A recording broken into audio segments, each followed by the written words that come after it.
Hello. Hello. Hello.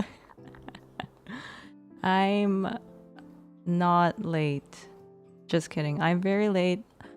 As always. Yes, I know. I'm sorry. I haven't streamed in a little bit and I didn't realize that my OBS kind of well, it didn't fall apart. I just forgot how much prep goes into streaming, but anyways.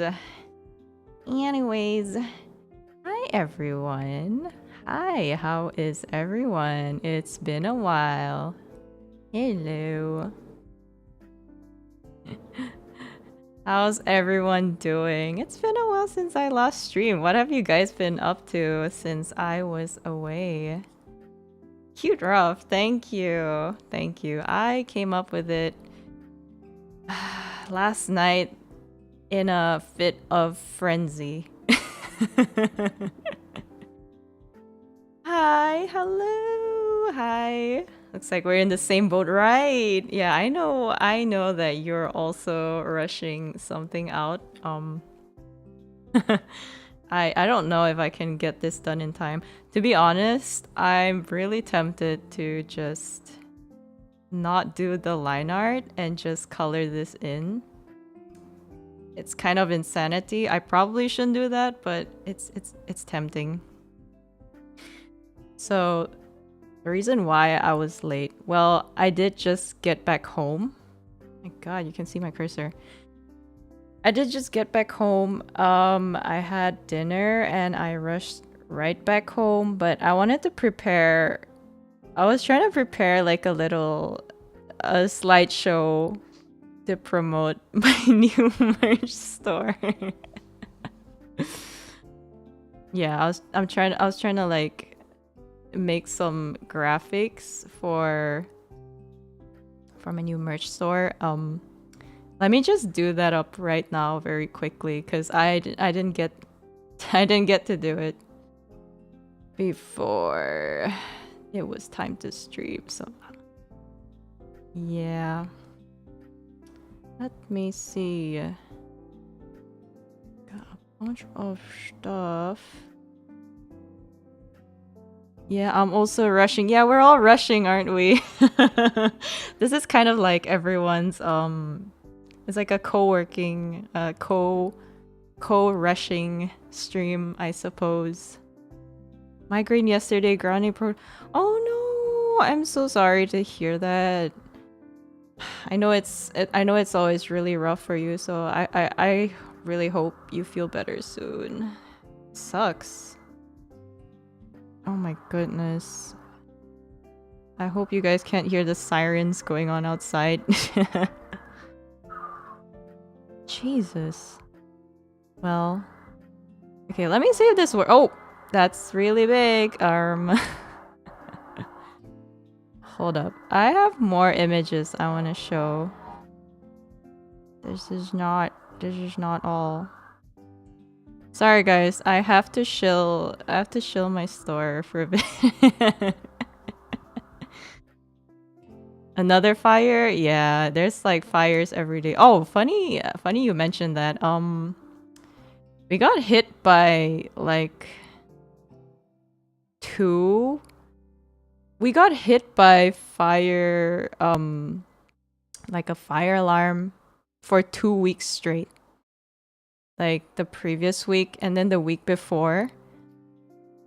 Like we got hit by the fire alarm and I had to evacuate my apartment. It was a whole thing. Such as life here in the city in like a big building with with like tons of other people. Adobe Photoshop. I did think of that while I was making this graphic. Actually, funny you mentioned that. Sounds like Patrick Star's wee woo wee woo wee woo. Glad you're safe. Yeah, I'm fine. It's the thing is something about like the way the garbage disposal is set up makes it such that, I don't know, it catches fire easily or something. I don't know, but and then last night, well, it was in my apartment, but I think like the apartment nearby also had like a fire alarm go off because it was going off for like a straight 10 minutes and it was at like 12 a.m. or 1 a.m. So it must have, like, imagine you're about to sleep or you're like fast asleep and you get hit with the like the really, really loud fire alarm telling you to like get the hell out of your apartment. Yeah, it's rough. It's rough living out here in the city. Okay, I've added a bunch more pictures. See if they appear. There's one more picture. Okay, that should be all for my slideshow. Oh my gosh, it's so cold. I might have to close the window. Faux create. That's what I'm doing right now. Yeah, you're right. Burning trash must smell really bad. It doesn't smell, but yeah, it's funny because when we have to evacuate, you know, you have to go down the stairs. And when you live on a higher floor, you can tell where the fire where the fire is coming from because you'll reach one flight of stairs and oh my god, you'll reach one flight of stairs and all of a sudden it's all just the smell of smoke and you just know, you know, where the culprit lives. But anyway, the culprit. Oh my gosh, wait, I also have a QR code actually. Give me a second. Give me a second. Is this enough time for you guys to scan a QR code though? I feel like it's a little fast. What if I put a QR code? Would you guys be able to scan it? I might just make the slideshow go a little slower.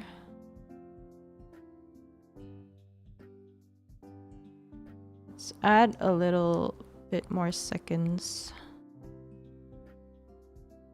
Hello, hi Slows. Nice to see you here. I hope you're doing well.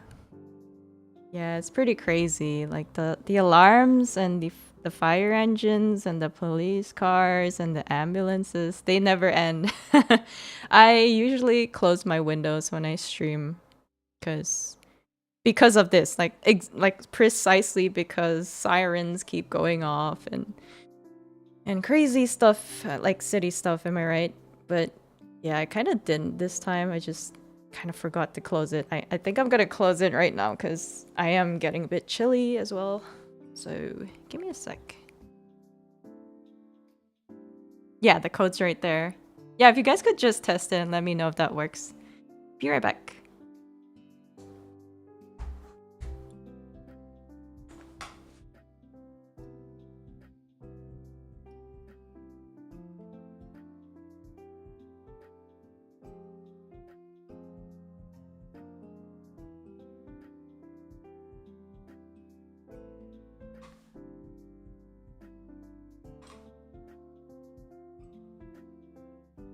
Hello. Instant pickup on my phone. Nice. Works perfectly fine. That's good. Yeah, I think I'll put the QR code separately so that people can... but then I have to set it up. Okay, I just hope it doesn't dox me because Mobius likes to dox people. Hold on, this should be fine though.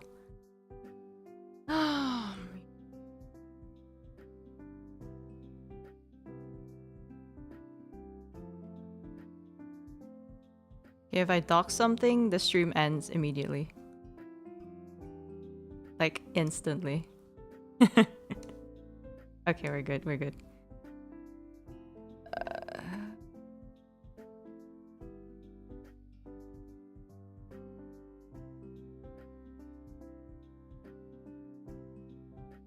Sorry guys, I'm still learning the ways of streaming. The QR code is a neat touch. Yeah, isn't it? It's a convenience function for you guys.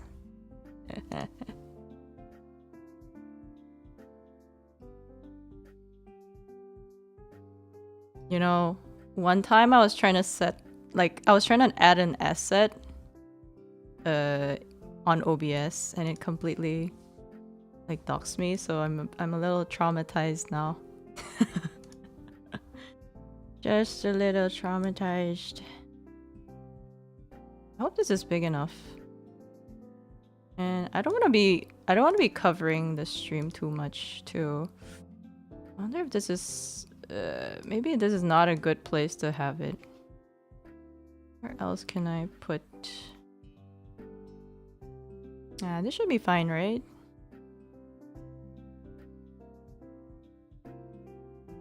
Yeah, maybe like that. All good, all good. Okay. Okay, let me just get rid of the QR code. Done. Okay. Without further ado, let's get drawing, guys. I haven't done a drawing stream in a while. I feel like the last few streams I've done have been, I don't know, like yapping nonsense. I think I was eating candy on stream or something the last time I streamed, and then it was like, I don't know, rolling for Narita Brian. Yeah, I felt like I was slowly turning into an Uma Musume streamer, and I didn't know how to feel about that. So yeah, I held off the temptation to stream my polls for Maruzensky Summer. I wanted to stream it, but I thought I feel like the only thing I've been streaming is Uma. I don't know how into Uma Musume you guys are. But yeah, the Japan treats. Yeah, you remember that one. So I've done a little bit of the line art, and I'm kind of mixed. I kind of have mixed feelings about it. I do like having line art in general, as opposed to not, like, you know, just like leaving it as a sketch. But I don't know. You know the thing where, I don't know if like other artists here feel like that, but you know how you feel like your sketch just looks better than the line art, and it's so frustrating because I'm literally tracing my own sketch, so why doesn't it look as good as the sketch? I don't understand. It drives me crazy. Has the hype finally died down outside Japan? You mean Uma? Not really. Well, not in my feed at least, because, well, my algorithm's kind of tuned to have a lot of Uma content. So to me, it doesn't feel like it's died down, but I guess in general, like, the mainstream hype is sort of simmering down a little bit. Yeah. Anime is keeping it alive. I think recently they had the new movie, Cinderella Grey or something. I believe that's new because they were promoting it in the app. I mean, in the game. What did I say app? I think it's some. It's a social media.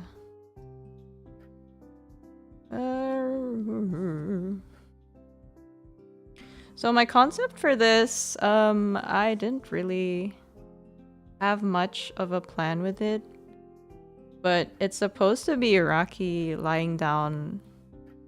I wanted her to be lying down on the grass, but I think instead I might make her lie down on sort of like a like a stage, you know, like after a performance, because this is in her new Rockstar Idol outfit, so it kind of makes sense for her to be on stage or something adjacent to that. So yeah, I think the movie released in cinema some time ago. Yeah, that's what I thought. So like that's what I thought as well, but for some reason they're just now promoting it in the global server, at least. Like we're currently now getting rewards or like to commemorate the release of the movie, and I'm not sure if that's because like all the events in the English server are just, you know, they're just delayed compared to the Japanese server. But yeah, probably that. I don't really know what to do with the hair because he's kind of lying down, so it's all just a mess. Don't really know how I'm gonna line all this out, but we try our best.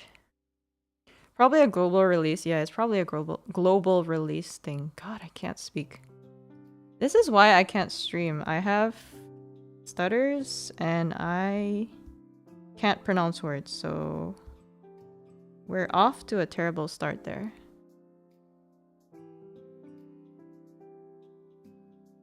Genuinely, I don't know what I'm doing. But here we are.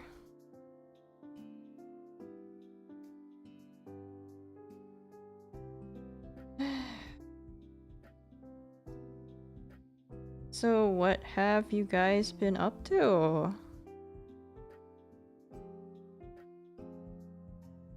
Honestly, I haven't streamed. Well, see, partially, part of the reason why I haven't streamed in so long is because I've been dead busy to the bone. Been a pretty rough month, to be honest. Rough month and a half, because I got hit with, well, not hit, that makes it sound like a negative thing, but I got some pretty big commission projects. Yeah, not related to anime or like VTuber stuff, but I did get a large commission that had a really tight deadline. In fact, it's not done yet, but we are at the kind of at the end of the project, so I should be concluding the project by the end of this week. So I'll have a lot more free, quote, air quotes, free time once I'm done with that. But yeah, this project's kind of taken me out. Plus stuff at work, like my day job, has been pretty rough as well. Yeah, it's been a little bit difficult. Like trying to do certain projects, I suppose. I don't know a better way to put it, but yeah, it's been rough at work is the point. So, you know, it's been a stressful time, busy, and yeah, I've barely had any time to myself. I think the past 2 days, I sat myself down, and it was the first time I had any time, like any free time at all, and I sat myself down and said, okay, no work, like absolutely no work for these 2 days. Like, I'm gonna take a break. It's been a rough month. I'm gonna take a breather because God knows I need it. Yeah.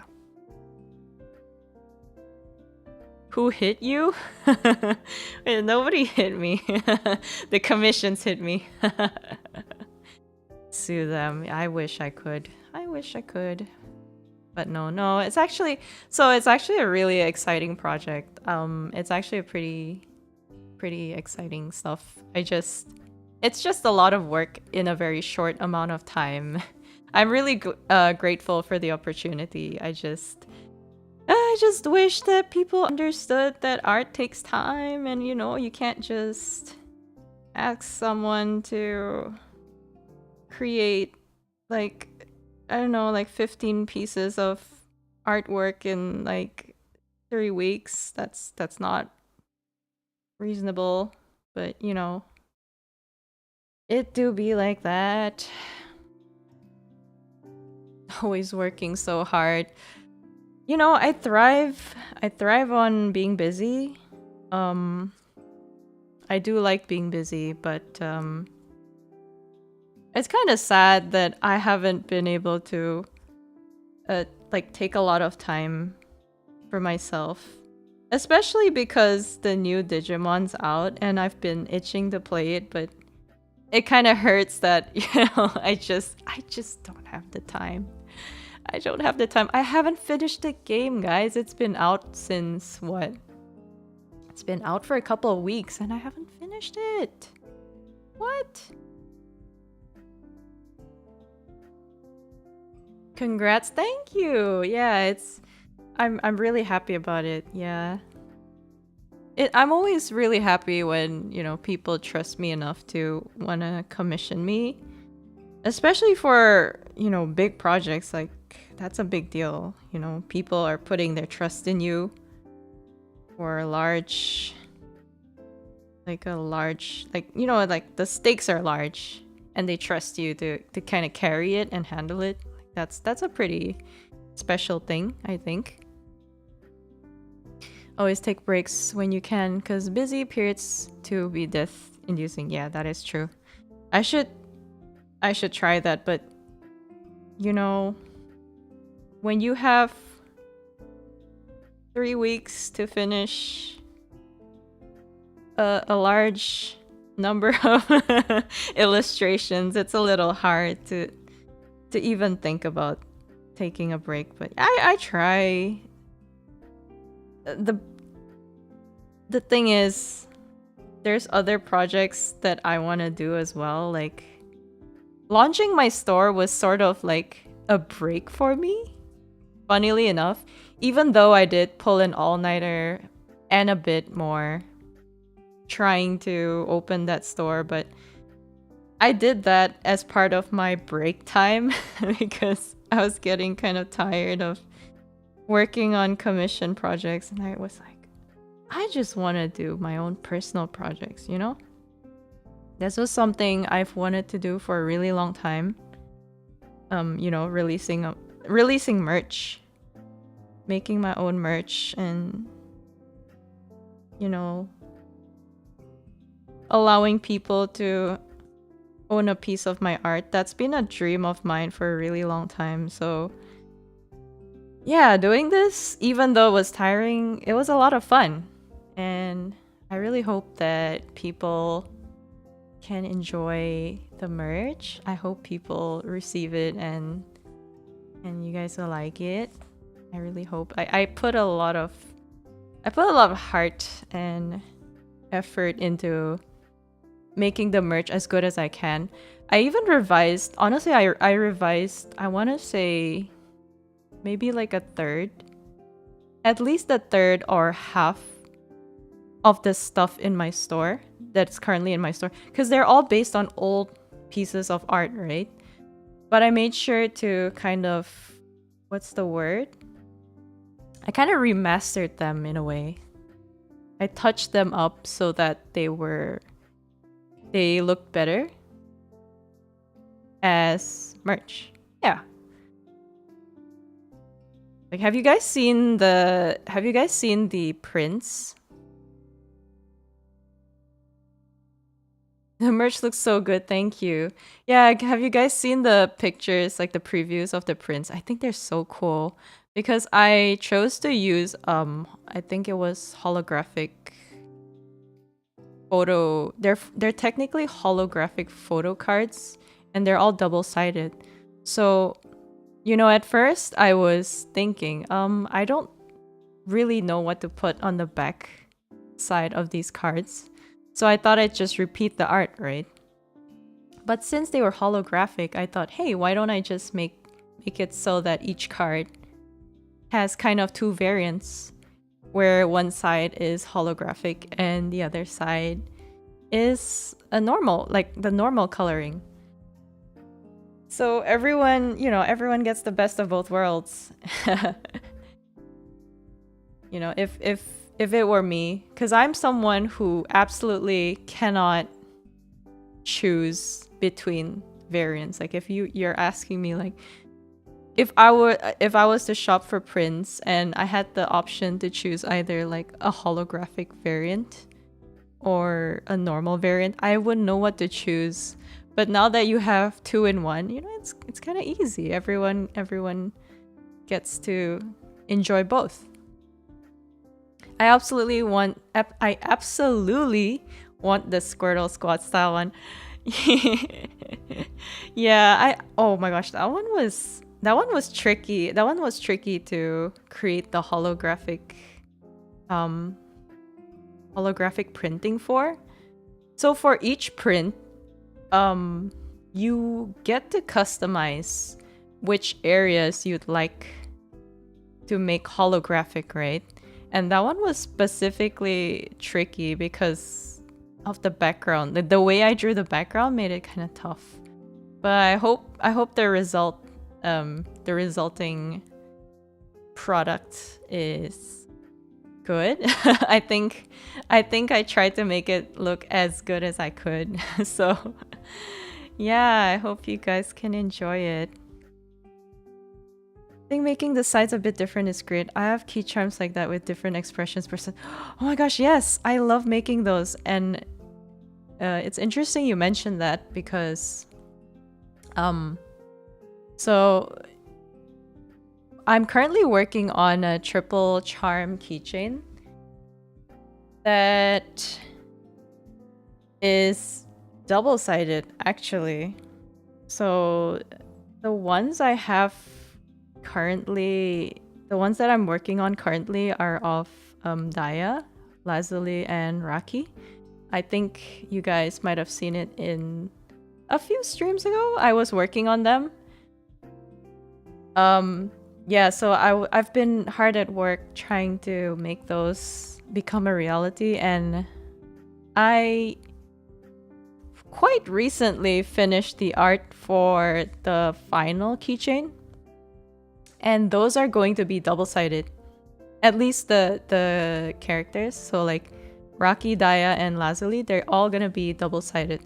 So they have 2 different expressions. Yeah, each of them are gonna have a front expression, and the back's gonna be like a different, I don't know, some sort of quirky expression. You remember those? Yeah, it was like a few months back.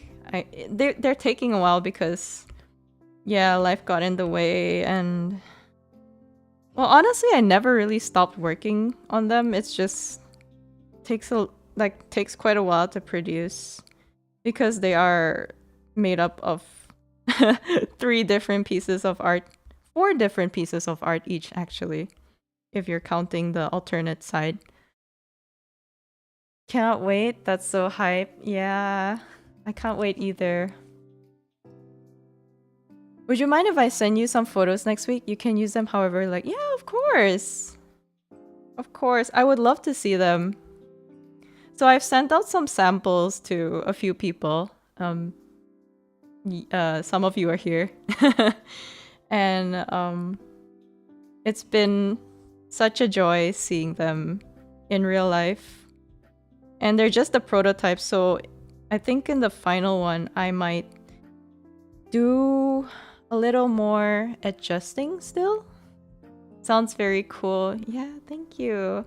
I really can't wait to get them out there to you guys.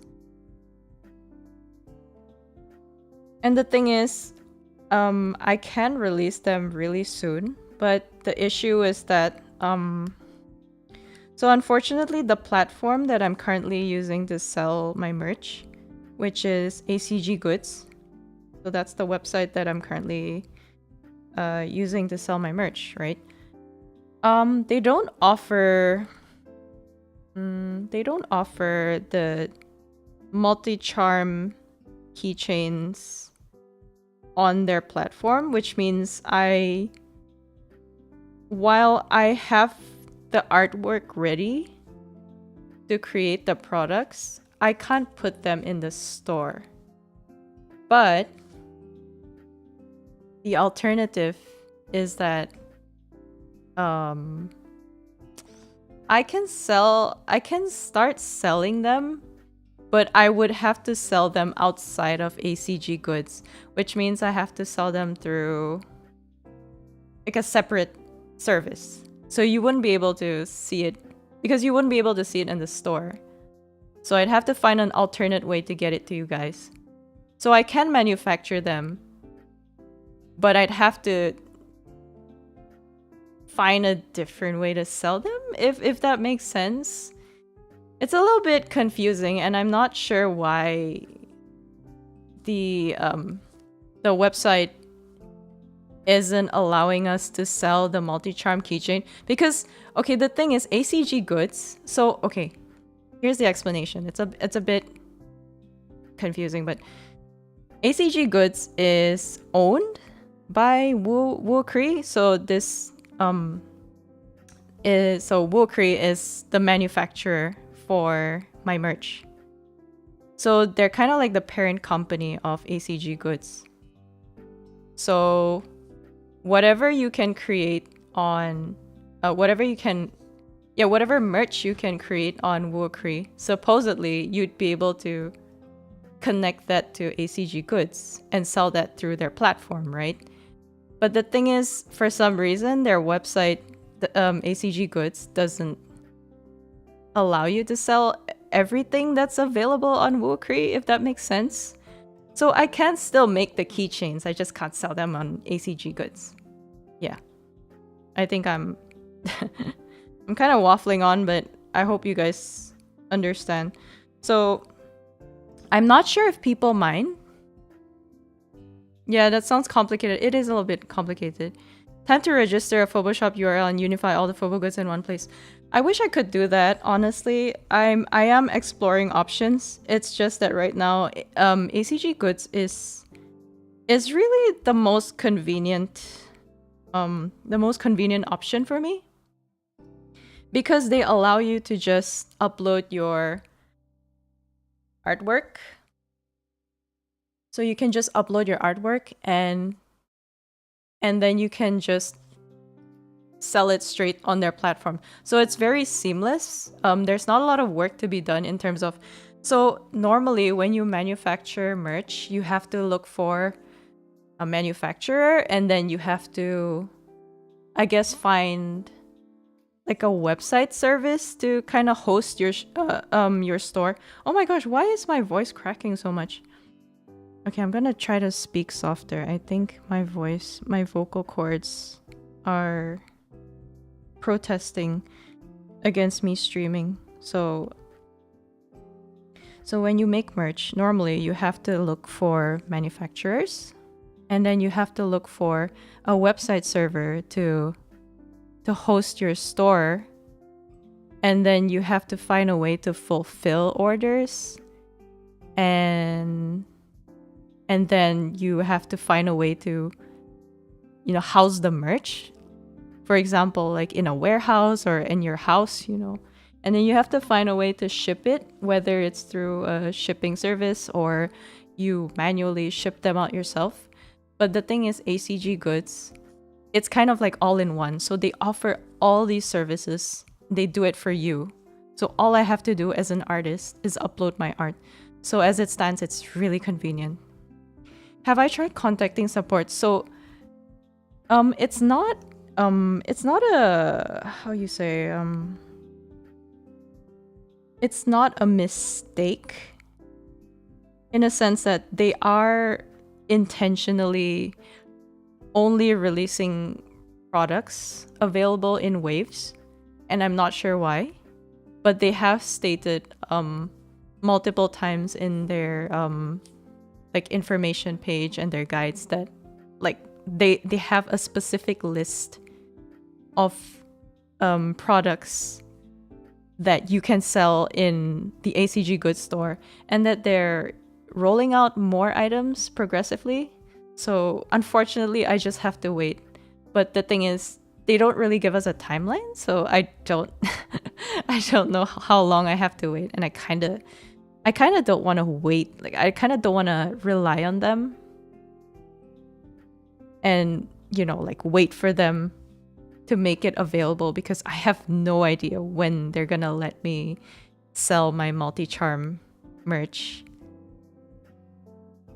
I helped run a sticker store before and helped get people out of the oh my god, Redbubble is the worst. Yeah, honestly, ACG Goods is pretty much Redbubble, but the cuts and I guess, like, the service is better, I find. But yeah, it's pretty much like Redbubble. Would you recommend them for someone in my neck of the woods? Yes, I do. I think the cuts are pretty reasonable and it's very convenient. As I mentioned, like, it's really easy. Like, you just upload your art and you're done. The only problem is that right now you're only able to sell pretty basic merch, and I think, for example, you can sell standees, you can sell photo cards, you can sell keychains, like really basic keychains. I mean, like acrylic keychains. But you can't sell, like magnetic keychains, you can't sell shakers, you can't sell oh, and you can sell badges as well, like pin badges. But yeah, the more creative types of merch you can't sell on ACG Goods yet. So if you're fine with just selling basic merch, honestly, it's really good. Yeah. Less slop than Redbubble, oh, for sure. Redbubble, never again. I think I probably earned, like, I don't know, $4 in my entire... Okay, maybe $4 is a bit of an exaggeration, but considering how much I sold, I was earning peanuts, guys. Like, Redbubble. I spent so much time setting up my store only to get like a 17-cent margin from like a $6 or like $8 product. Like, I don't remember, but it was a really bad margin. Yeah. Never again, Redbubble.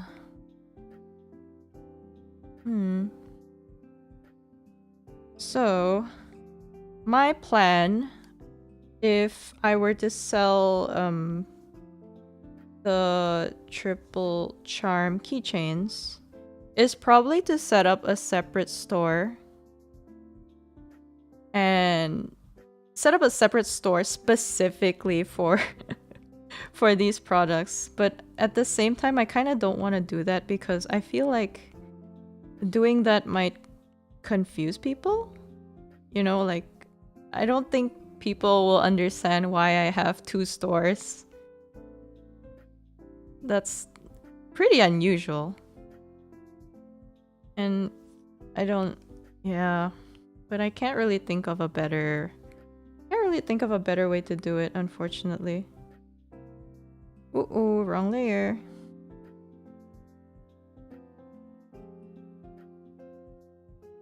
Yeah. But if people don't mind, having to purchase on a separate platform, I'd be happy to explore different ways to get the merch out to people.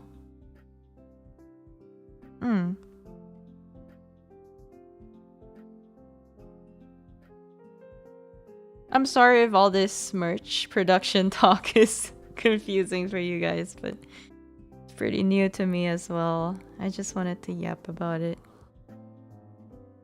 I just wanted to talk about it a little because it's been occupying my mind for months. Literal months.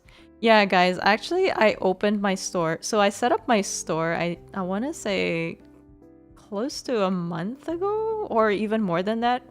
but I held off from releasing it because I I wasn't ready yet in terms of putting in more products. I honestly I was waiting to put the triple charm keychain in there before I released it. But it was starting to seem like they were never gonna let us sell the triple charm keychain, so I said, yeah, heck it, man. I'm gonna release my store. I don't care. I'll just sell the triple charm keychain another time. I think it's not that unusual. For example, whole life merch is sold. Yeah, that's true. That's true. But see, I'm not a brand. I'm just an indie creator. I don't know. Yeah, I don't know.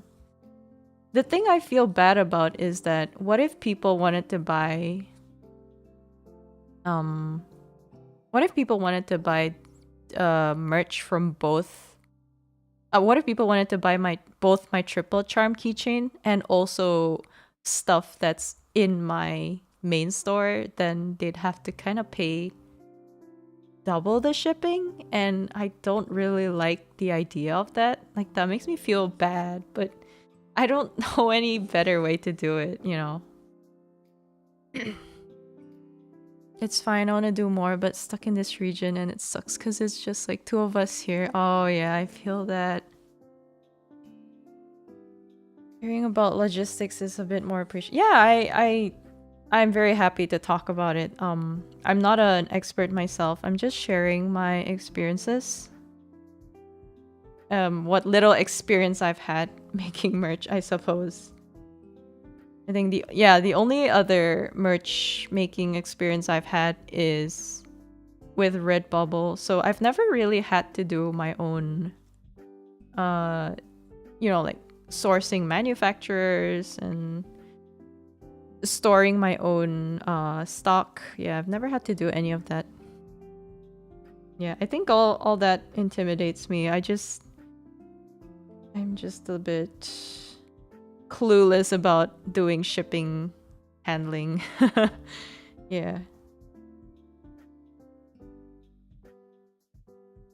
The silicons with the Sila brand. Eh? The Sila brand. Oh my gosh, you can add any word after Sila and it would work. Sila brand. Sounds like a sealant. Sounds like an industrial sealant brand. I did half of that, but it helped that we were a group of 3 and 1 lived in the US. Sourcing manufacturers is the most fun, really? I don't know. I know 2 manufacturers. Straight up. There's only 2 manufacturers that I'm aware of. At least the ones that are kind of the bigger players in the merch industry. All the other manufacturers that I know of, they're kind of like, I don't know, they're like located in China. Like, you have to go through, you know, platforms like Taobao to find them, and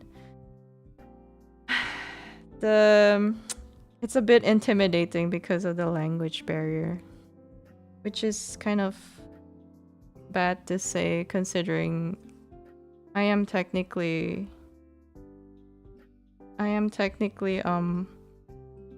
learned in Mandarin, so I shouldn't be facing this as an issue, but as it stands, my Mandarin is too poor to do like any sort of business dealings on Taobao. Oh my god, Colesianth.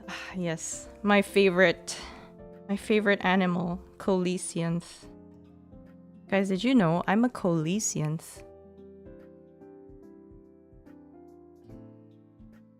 I met fine folks who made a bunch of our stickers back in the day, and they remember me. Oh, that's nice. With acrylics, it's definitely harder, yeah. Yeah. Stickers are easier as a pro. Oh, definitely. If I was just selling stickers, I'd probably just buy a printer, to be honest. Like, stickers are probably the most accessible. Like, if you wanted to open your own home production,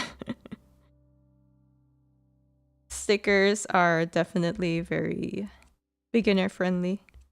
Mm. I have a printer, like a sticker printer at home, a little tiny one. But it's unfortunately black and white only. So I've been printing a bunch of stickers of myself and stickers of like, you know, like my Oshis, but they're all in black and white. And there's no protection on them. They're just plain like paper, and I think it was like heat ink or something. I can't remember what the technology was, but if you touch them too much, they kind of rub off pretty easily. Like the ink rubs off really easily, so all of the stickers I printed are pretty much fading already after just a couple of weeks. The dumb thing that is it's super easy for me to make stuff over here and cheap too. It's just the fan base isn't here. Ah, yeah.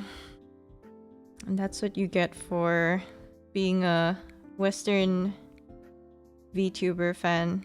Or a fan of Western VTubers. In a non-Western world. I feel you. I don't think... If I ever opened a booth here, where I am, I don't think I'd sell a single thing because no one is gonna know any of like my Oshis or like the people I make merch of. Except I guess my Hololive stuff, which I have a few of them but not too much. I don't think anything else would sell. Even the Hololive stuff, I feel like, cuz most of the Hololive stuff I made for my merch store, they're of the JP talents, so they're not super popular. I went to cons recently and I tried to find, I guess, you know, obviously VTuber merch, and the only VTuber merch I could find was, you know, obviously Hololive, not Hololive, more specifically Holo EN. It was all just Holo EN. And at most, the Holo JP merch I could find were of, you know, Pekora, Marine, the usual, like, big players.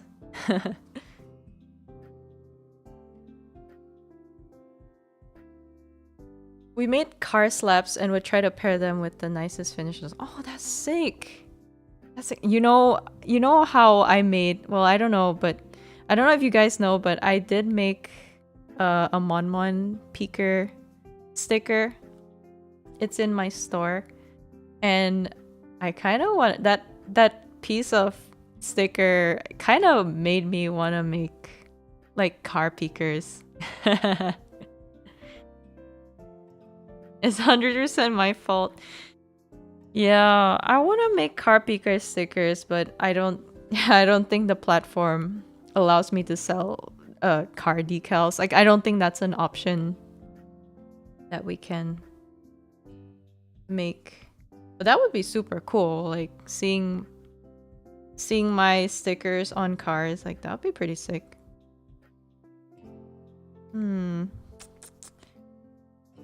Yeah.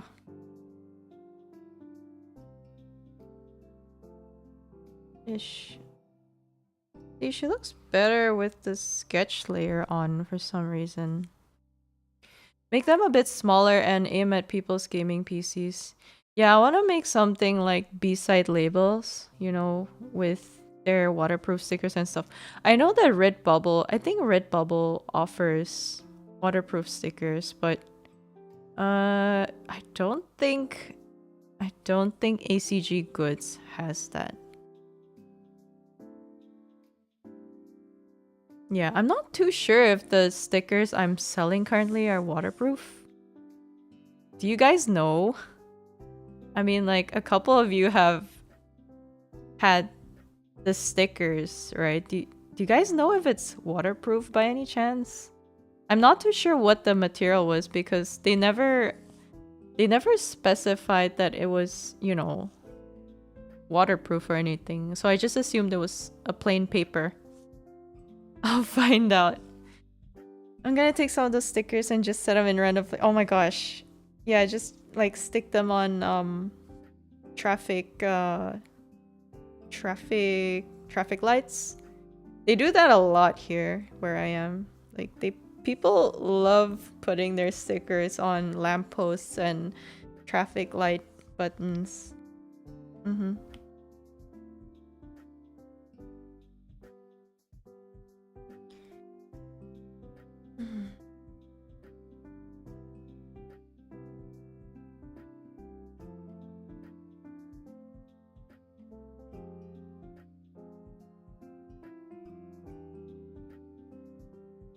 It rained a lot when I was in the mountains and had the Itapec lashed outside my packets. Wow, that's good to hear. Durable. Good, good. I like this user feedback. Yeah, one of these days when I have the time, I think I want to do a feedback form. Not a feedback form, but like an interest form. Because I really want to make more merch. Oh my gosh, guys. Making merch is so fun. I've dreamed of this moment for ages, like years, like literal years. I've always wanted to see my art come to life as merch. And it's finally happening, and God, it is so fun. It's addicting. I want to make more merch, but I also want to know what people want to see. There are things that I personally want to see turn into merch, but I also want to know what people are interested in seeing, do a bit of market research. Yeah, just a bunch of momons all over the place. Everyone's gonna wonder, what is this red froggy thing with a top hat? A funky little guy.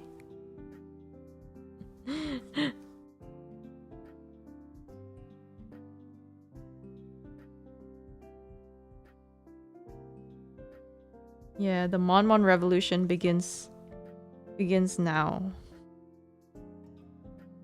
This is the age of Mon.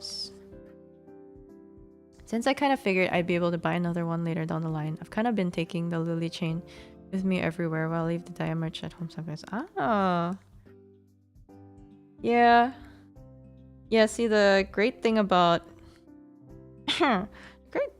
my merch store is that it's permanent, and it's not a limited run. So you can buy your merch anytime,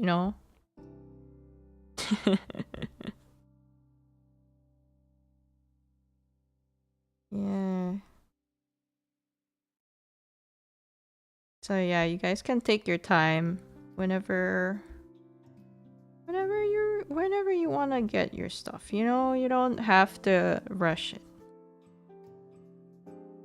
The merch will be there. Unless I decide to take it down, which is not very likely. I don't see any reason why I would do that.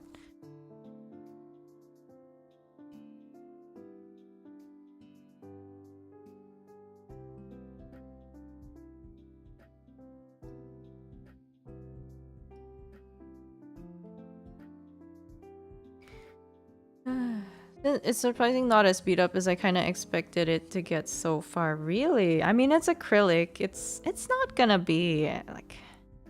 It's like plastic, right? I don't actually know what acrylic... Acrylic is plastic, right?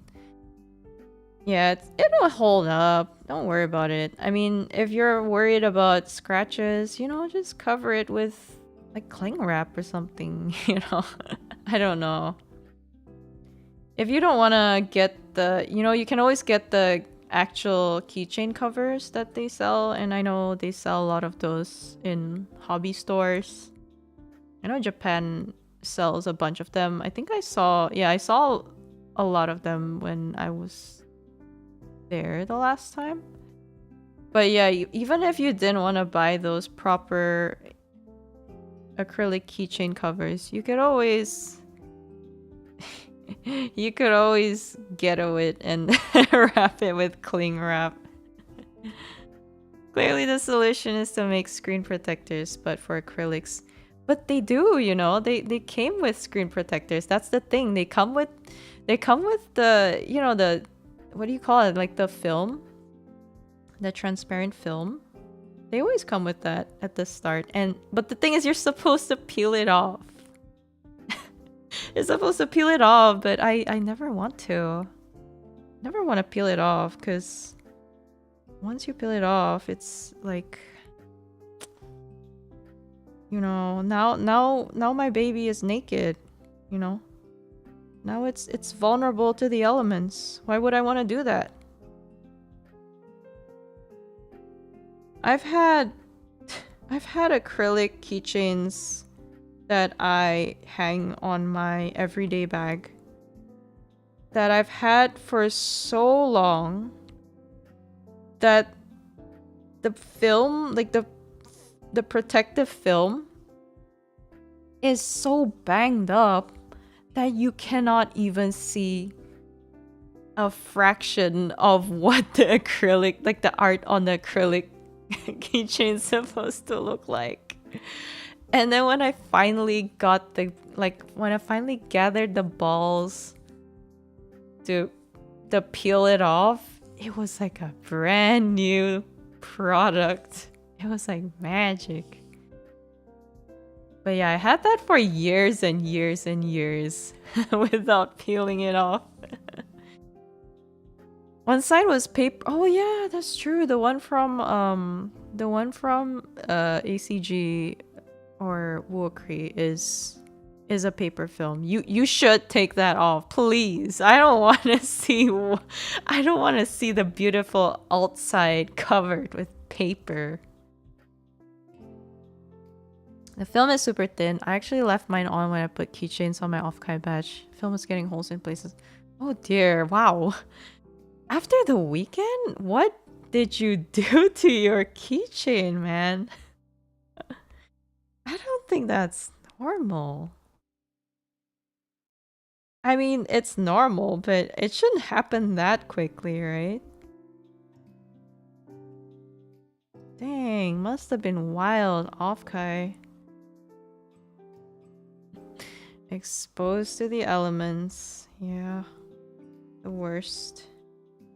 It's like, you want to use your merch, you want to display your merch, but you're torn because you don't want it to be damaged, you know? So what do you do? What do you do? You know, it's like how people nowadays with their Labubus, they have like the Labubu pouches. And I mean, you know, good on people for learning to protect their trinkets. I'm actually surprised that the mainstream consumer, i.e. a lot of Labubu fans, have kind of figured out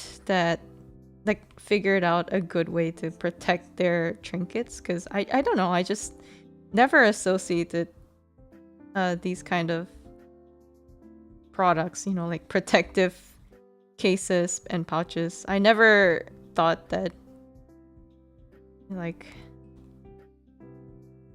I don't know, I just never imagined like mainstream people using that. Like, it's so crazy that everyone's like carrying basically a little tiny Ita pouch of sorts.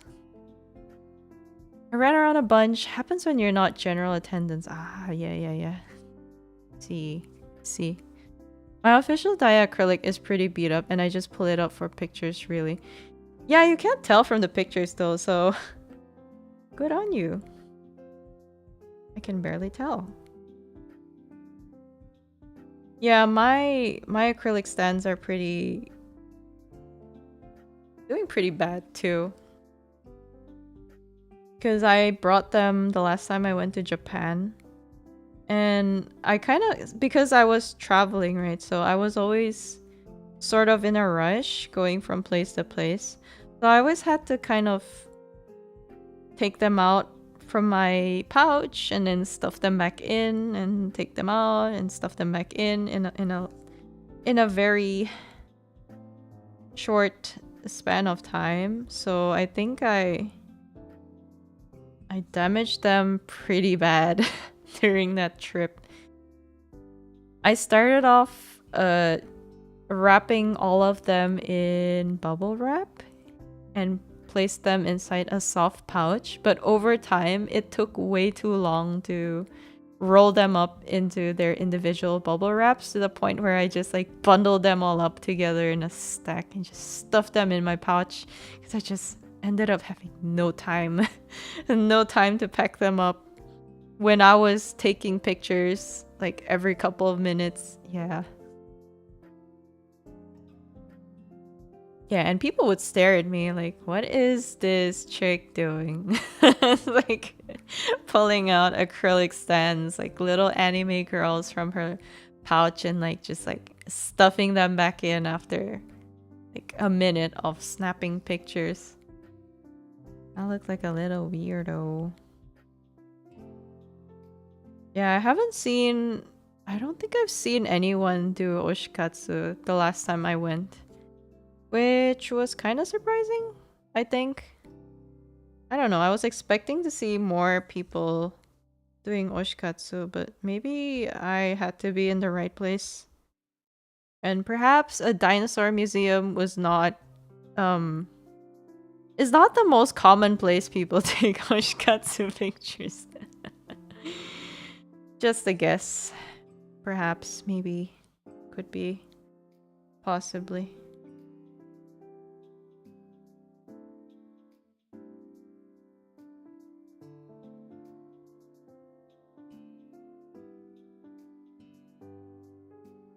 I felt really self-conscious about it at the start. I tried to, I tried to grow a thick skin, but yeah, it's my first time doing oshikatsu. Really, I was really self-conscious. I do that in ramen shops all the time. People give me looks. Hey, good on you for not giving a crap, you know. I need to learn some of that. I care too much. I care too much about what people think of me, what people around me are thinking of me. My Oshi and Kylosaurus. Let me unwrap my acrylic. That's so good. Acrylic. I love that. Oh my gosh, that makes me want to make dinosaur acrylics now. God, I want to make so many. I want to make so much merch, guys. I'm not even kidding. After the first day of releasing my merch store, I seriously thought about not quitting my job, but I seriously thought about going back to doing part-time work and just working part-time, because I wanted to make more merch so bad. I just wanted to make merch. Like, the feeling of the drive I had to make merch was, after that, like after the day I released my merch, was so strong. I had so many ideas, so many things I wanted to do. But yeah, unfortunately I had to be a rational adult and, sit down and think about it for a little bit and talk. Like, I pretty much talked myself out of it. It was fun though. I just feel like I barely have time. For like to do anything. And I just wish I had more time to do art. I really want to do more art. Can't be worse than doing oshikatsu in the fresh meat Oh, yeah, I'm not gonna deny that. I am definitely not denying that. Props to you for doing it though. I need to find more creative places to do oshikatsu instead of the standard touristy spots. I also love seeing people get hooked on it on Twitter after making their first piece. Yeah, it's really fun. I want to do it more. Okay, I would do it more, but my acrylic stands are trapped in my PC. And every time I want to take an oshikatsu picture, I have to rip my PC open and take them out. It's a little annoying, but I did actually purchase extra acrylic stands from Kawa. Back when they were selling like the final Pixel Link merch batch, I managed to buy dupes of all of my acrylic stands. And I intended to use those. Well, I intended to use the dupes as for like oshikatsu, but you know, I'm still waiting for them to arrive, so yeah. Ireland is working on giving artists, I bet what the definition is for eligible artists is very specific though. What? Like freelancers? 1,500 euro per month to do freelance work? Like for what? What are they getting paid for? You mean to say I can just open a canvas and draw like squiggly lines and I'd get 1,500? Man, I need to move to Ireland, man. It's time. It's time to migrate. No more of this down under nonsense, man. I'm not getting paid to do any of this. That is a life. Oh my god. Oh my gosh, what do I want to draw next? Okay. Man, I wish I got paid to draw. Oh wait, I do. It's called commissions and I complain about it. My bad. My bad. My bad. No, I do really love... You know, growing up, I always told myself that I didn't want to do art as a career. Like, ever. I never, ever wanted to make art. At least not, like, my main job. Like, my main hustle. Never. Never in my life. I thought I wanted to be an office worker. And that would be my main job. But, you know, the older I get, the more I feel like young me was a fucking idiot. Pardon my French, but like honestly, I mean, office life, you know, it's something, but it's really soul-sucking sometimes, you know. And yeah, the older I grow, the more I just crave like whimsy. And I just seek... I find a lot of relief in drawing the older I get, which I don't know. I don't know if I don't know if my younger self expected that. Because yeah, I was always afraid to turn my hobby into a job, and I still don't want to do that because I don't want to lose my passion for art, but I find myself turning to art whenever I get to, you know, stressed out with day job work. And even though it takes up like my sleep, like it makes me tired because, you know, when I draw, I burn the midnight oil. I stay up all night and I stay up all day drawing, and it tires me out, but it brings me a lot of joy. So yeah, I never want to stop drawing. It makes me happy even though it's not very good for my health sometimes. I wish I could do the things I find fun and get paid for them, but that's not how life goes. At least it allows me to be picky with what I do. Yeah, absolutely. That was the principle that I decided to go with. You know, like suffer in your day job so that you can have fun with your hobbies. But yeah, these past couple of months at work has been making me, I guess, reconsider things. Like so many people are telling me to just just do art as a career at this point with the volume of art that I'm doing, because mind you guys, I do all these like VTuber illustrations, right? But I also have kind of like a side hustle where I draw non-VTuber stuff, and I won't disclose what that is because yeah, I'm just I'm not gonna dox myself, but I do like non-VTuber stuff as well on the side. So I draw a lot. Like a lot.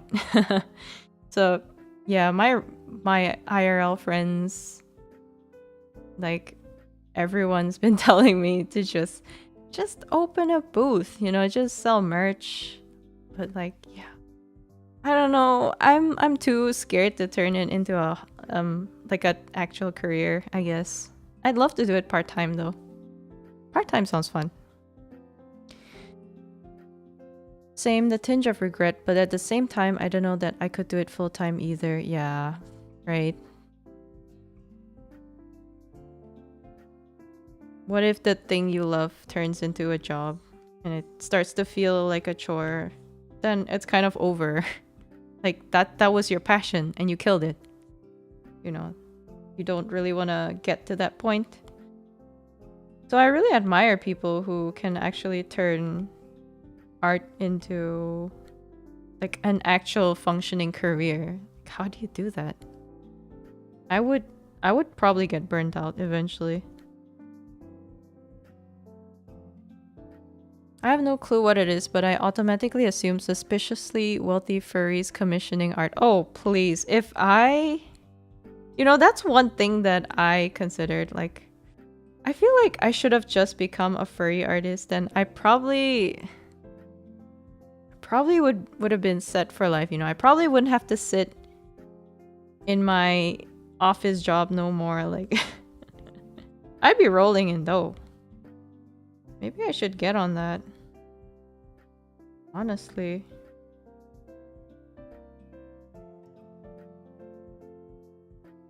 The stories that I've heard of people, like the amount of money that people pay for a single commission is insane.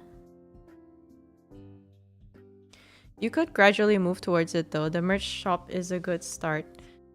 Yeah, see, the thing about the merch shop was that I started off thinking, yeah, it's just gonna be passive, like whatever.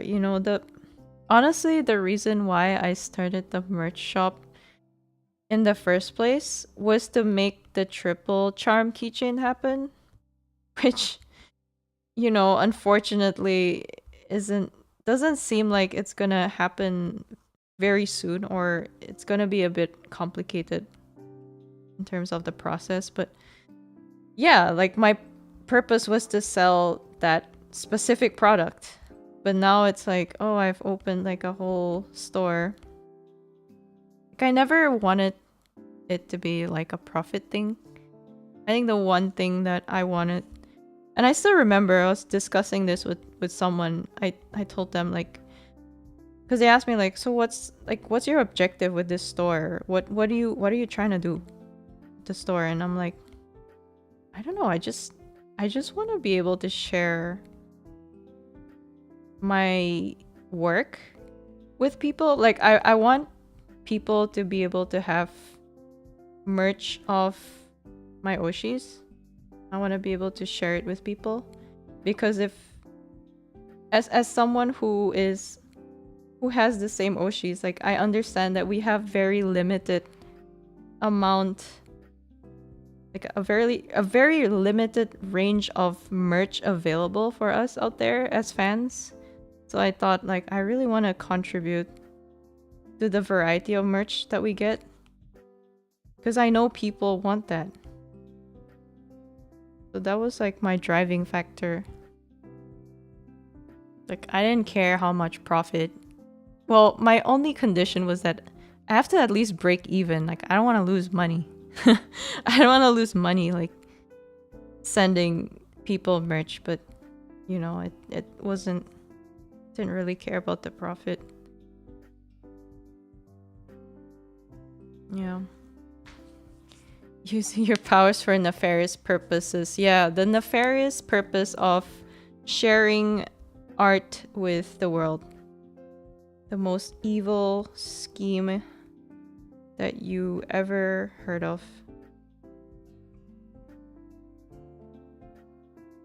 Just a look into my dark, twisted mind.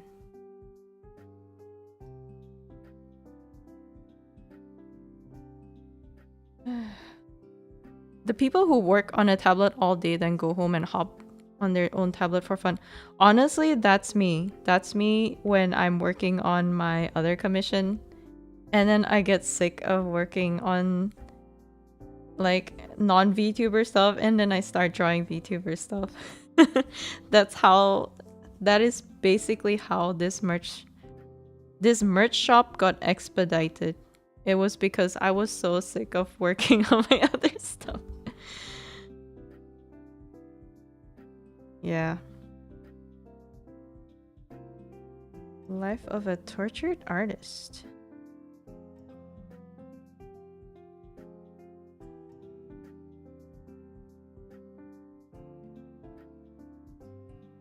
Let's see our progress. Wow, I've done nothing.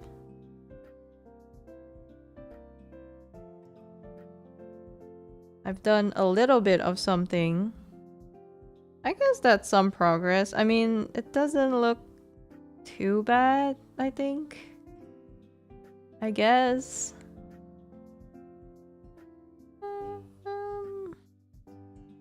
Yeah, it could be worse. Honestly, I was expecting worse. I still feel like her face looks different. I feel like drew her eyes too big. I might shrink her eyes a little bit. Ittle bitty. Just an ittle bitty bit.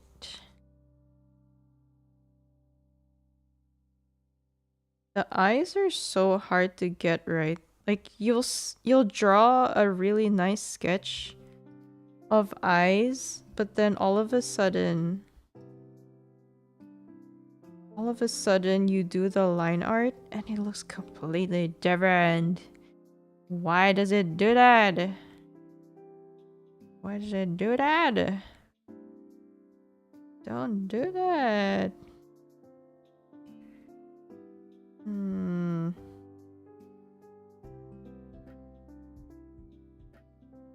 Very strange and mysterious.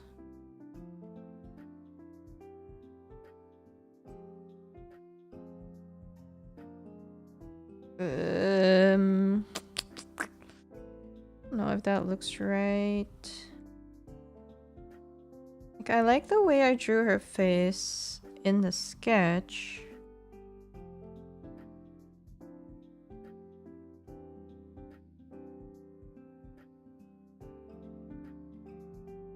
Doesn't look right.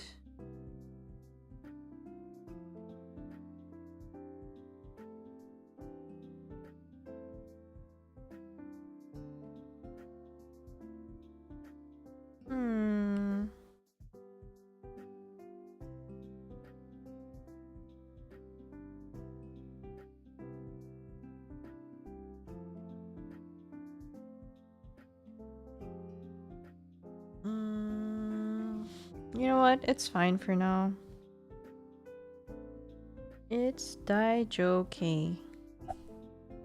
We are Daijoki. Yeah, I'm gonna try to speed up because... Holy shit, am I slow.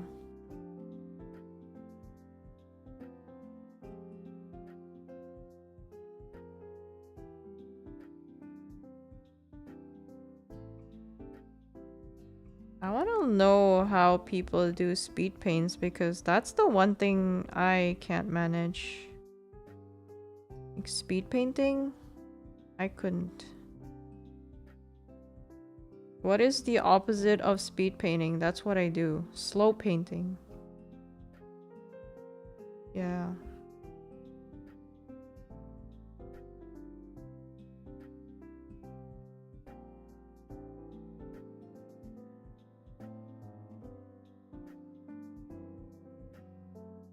Maybe I focus too much on trying to perfectly mimic the sketch. And that's why I'm really slow, but I don't know. Wow. Nice. Shortcut! Ta-da! Totally not cheating. What? What? I could never do this as a traditional artist. So now I abuse my newfound powers. Oh, that doesn't look right though. It looks strange. Should be a little bit tilted.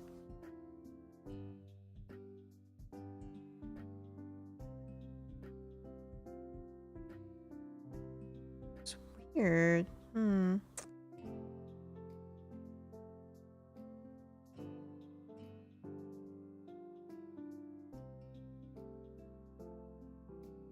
I'll just leave it. I'll just leave it. It's fine. It's fine.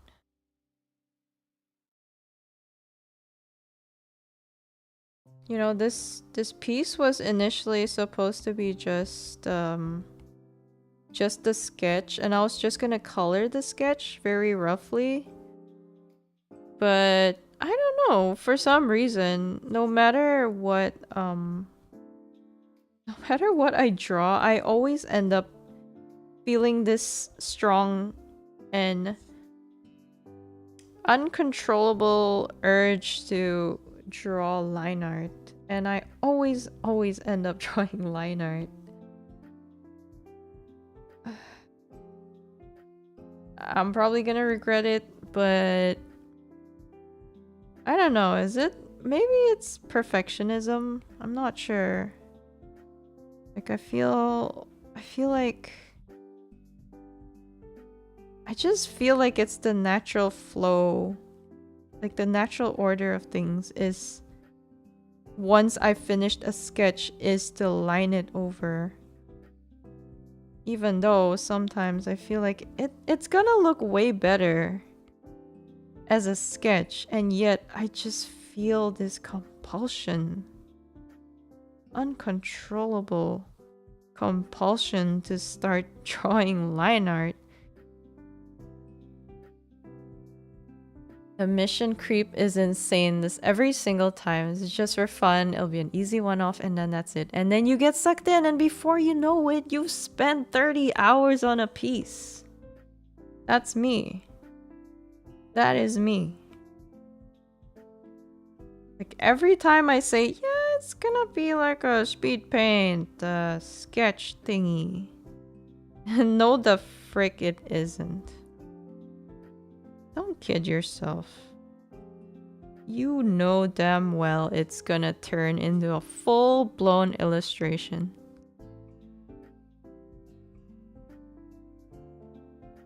And by you, I mean me. Myself and I.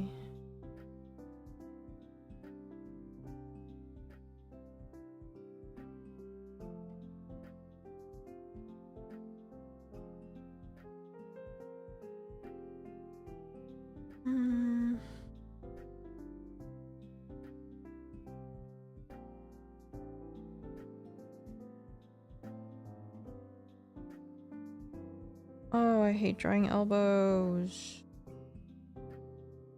My elbows always look strange.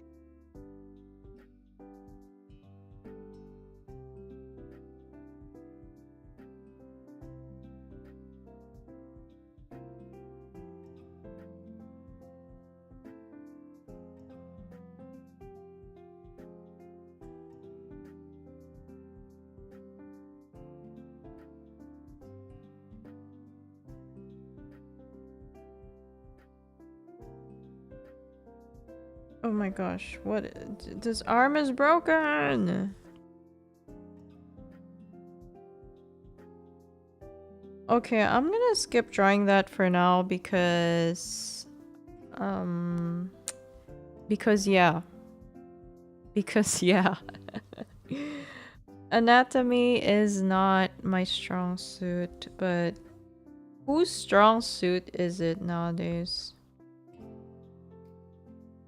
I saw a Twitter post recently where someone was kind of they're kind of, I guess, airing their grievances about how people nowadays, like people who commission art, they tend to prefer they tend to favor concept and, I guess, like colors over good anatomy. So they're kind of complaining like, oh, nowadays, people just want art that looks colorful and crazy and that looks interesting in terms of concept, but the people who draw anatomically correct art get no love or something like that, which I think it's a very valid crash out. Yeah, like anatomy takes a shit ton of work to master, and I think I can see how it's really frustrating when people essentially don't see the value in that, even though, like it's kind of like the fundamental of drawing, I guess, drawing figures, right? So I thought that was a very valid crash out. And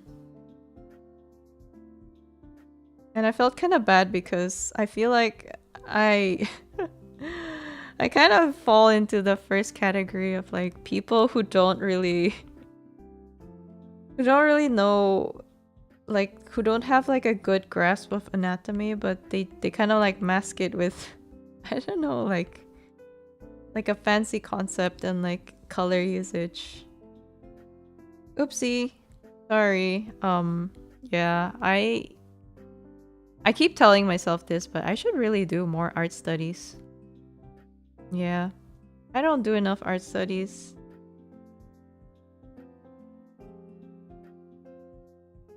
I remember an artist crashing out about people who commission their Final Fantasy MMO characters because they send 100 refs and have 0. My god. Yeah, that would be really... I'd be pretty peeved as the artist. Like, what do you want me to draw? What do you want to what do you want me to do with all these very many different pieces of references and concepts?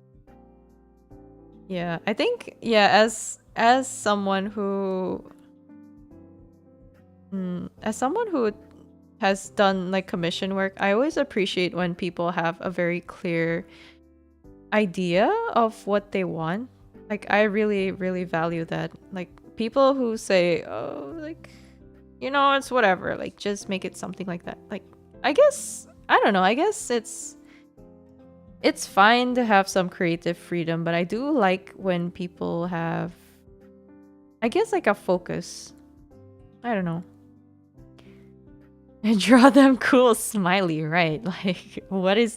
And then you draw something and you give it back to them and they're like, nope, this is not what I want. Nope. Why did you draw it like that? Nope.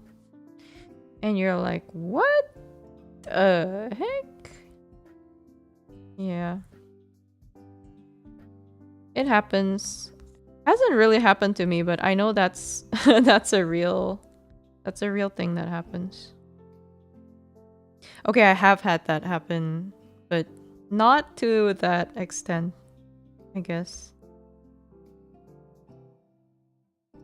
I think for me it's when I guess I don't know. Yeah, I haven't really had any really negative experiences with like commission work. Everyone who's commissioned me has been like just really good, really amazing clients. Like I'm pretty fortunate. Like you see so many horror stories of people who get just like unhinged clients and you're just I hope I never I hope I never have to go through that, but everyone's been really nice.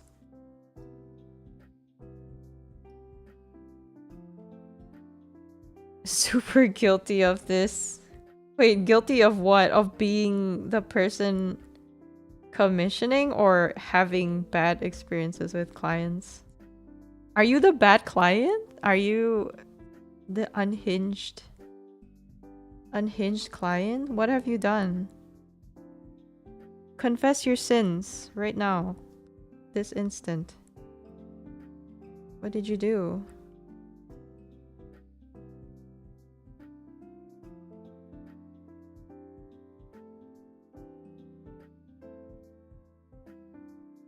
There's one artist I commissioned a bunch over the last decade, and I generally felt like that, oh god, what is he gonna make me draw this time? Oh my gosh, wait, speaking of that, have you guys ever seen this? Well, this is what my artist algorithm gives me on Twitter, but there's this meme. There's this meme of so the caption is this is what it feels like when this is what it feels like when I get a repeat client. And it's like, I don't know, it's like the client like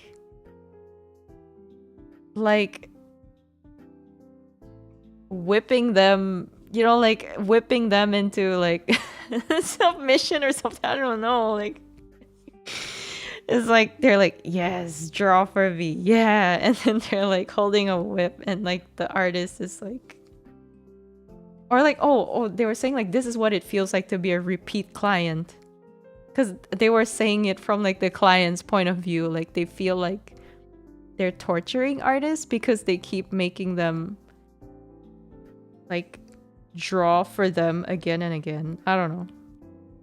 I never feel like that though.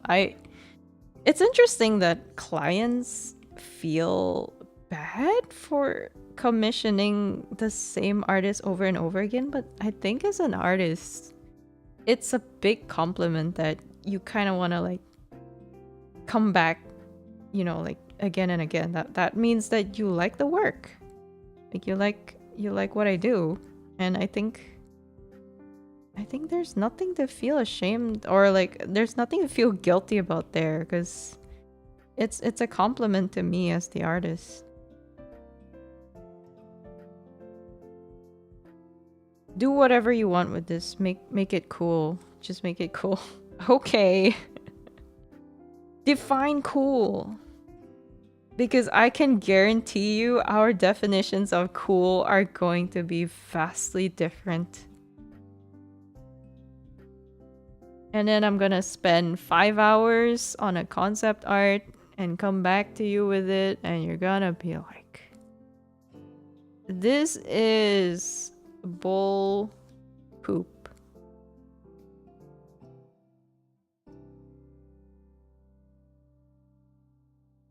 I feel like people, I don't know, maybe people have a lot of faith in artists in the sense that, you know, because they have the concept in their mind, they're like, yeah, this is a cool concept, you know, they're just thinking of everything that's cool, and they assume that, I guess, the artist can read their mind. But then they don't realize that, you know, the artist may not share the same tastes and like doesn't share the same creativities as you. So yeah, you can't just assume artist knows what you want.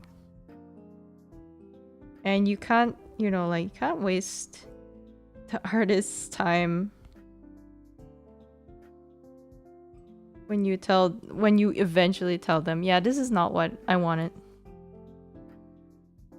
Poochie the dog is pretty cool.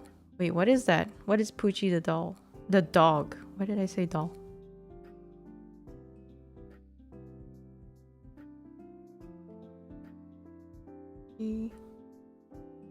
Poochie the dog. Is that a character?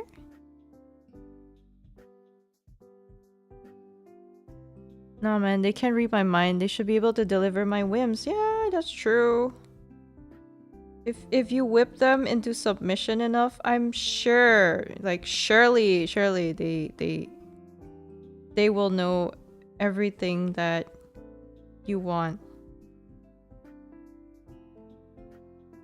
Surely. The Simpsons reference? Oh man, I've never watched The Simpsons. Sorry. I'm not super cultured. To be honest, I don't watch I don't really watch American cartoons. I mean, like, adult cartoons. I think one of the first or first and only adult cartoons I've ever watched is what is that show that last Smiling Friends. Yeah, that's like I don't know any other. I don't remember watching any other like adult cartoons. I really like Smiling Friends actually. Like, it was surprisingly good. From someone who's never really watched any other adult cartoons. I grew up on what is now called Old Simpsons, and that left in. What is Old Simpsons? You mean like the classic episodes or something? Like the older episodes? Is that what they're called? Old Simpsons? How old is the show? How long has it been running? I think you'd enjoy regular show? Wait, isn't regular show a kid's show? Wait, is regular show not the... Isn't that the one with the raccoon and Mordecai? Or is that something else? The good ones from the first like 10, 15... Oh my god, 10 to 15. What do you mean? How many seasons are there? Like, I know it's a really old show, but just how many seasons of of The Simpsons are there? Regular show constantly references 80s and 90s stuff. That's definitely not kids. Oh, okay. I don't know why I thought it was... I swear it's a Cartoon Network show. I thought it was a Cartoon Network show. Am I thinking of something else?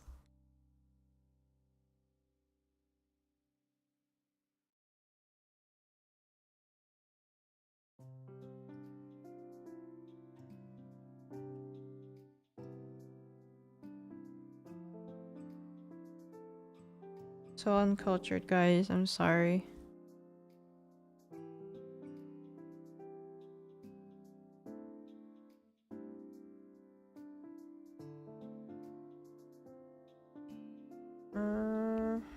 Fingers are too thick. I don't know how to make dainty fingers. I like that Uki Sensei and I are like complete mirror opposites because he's watched all these Western shows that have me all because I grew up watching anime. Hey man, you know what they say, the grass is always greener on the other side. I find it hilarious that in Japan there's like a concept. There's a concept of what do you call that? Westaboos? Is that what they call it? Like like Japanese people who are super into Western culture.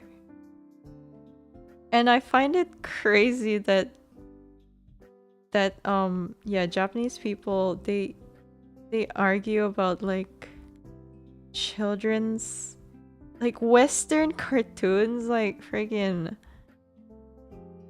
I don't know, Simpsons and like the Powerpuff Girls, like people in the West argue about One Piece, and so, like that is so funny. I know a couple of Japanese germaboos, so to say. Germaboos? That's a thing! Oh my gosh. I feel like I was a bit of a germaboo when I was a kid. I had a really like I don't know, like I don't even know where it came from, but I had a really strong fascination with German culture at one point. I made a Gears of War reference the other day that he somehow understood, and I was still shocked about it. I'm sorry, I don't know what Gears of War is actually. Oh, I don't even know what that is.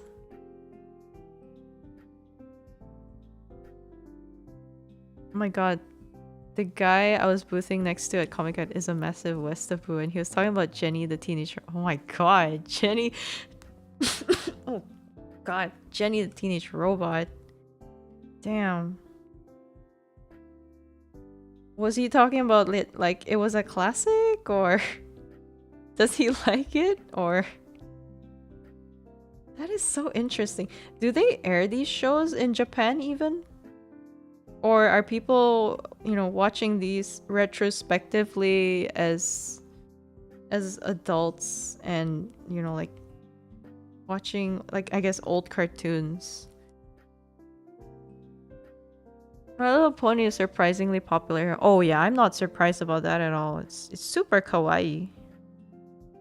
The Japanese MLP dub had Milky Holmes voicing the main ponies. That's understandable. Yeah, that's understandable. I think of all the cartoons I can see being super popular in Japan, I can definitely see My Little Pony being one of them. Yeah. Like do Japanese people, do Westaboos like talk about modern cartoons too? Like, I don't know, Steven Universe or She-Ra even, like, is that a thing?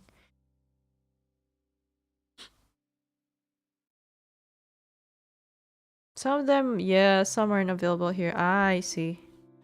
I remember when I watched She-Ra, I tried changing the dub the dub language, the voiceover to Japanese. It was just for a single episode, just for fun.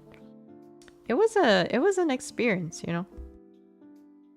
When like if you're bored watching your favorite shows, just change, well, if you're on Netflix or some streaming service, just change the voiceover language to another language, and yeah, you'll be instantly entertained. Yeah. Oh yeah, Digital Circus is pretty big. You can still find... Ah, yeah. I don't know too much about Digital Circus, but yeah, it's super popular. Total Drama Island. Oh my god. Wait, that's not... Okay, that is an adult cartoon, right? That's definitely an adult cartoon. I'm pretty sure I've seen like some really racy screenshots of that show.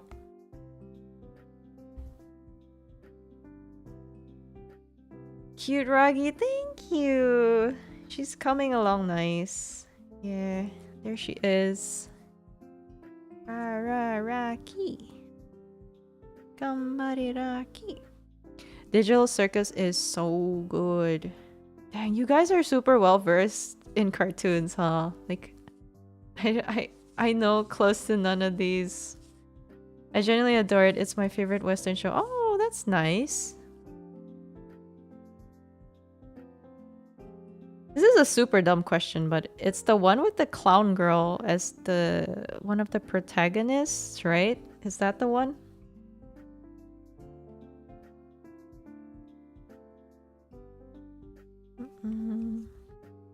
I'm so grateful that Rocky's outfit is so...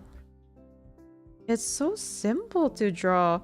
Like, when I first saw her outfit, I thought it'd be a bit more of a challenge to draw. I was kind of dreading that because I don't have a lot of time. But once I started drawing it, I realized, hey, this isn't too bad. Like, it looks somewhat detailed at first, but like, this didn't take me very long to sketch at all, to be honest. Pomni, yeah. I don't know why I know her name, but yeah, Pomni. I think so. I only watched up the Croc episode, but I really want to put them onto SpongeBob because it's SpongeBob. It's a crime that so much of the English world grew up on it, yet nobody knows it. Wait, what? Wait, is SpongeBob? Are you saying SpongeBob isn't popular in Japan? She looks great as a rock star. She does. Her outfit is so good. I freaked out so much when I first saw this outfit. When she revealed it. She's a rock star. And it totally fits her vibes too, because it's very cutesy, but also like it's also punk rock, which is so her. Little edgy girly pop metal raccoon princess. Yeah, fits her to a T. Yeah, her designer, her design mama did really good.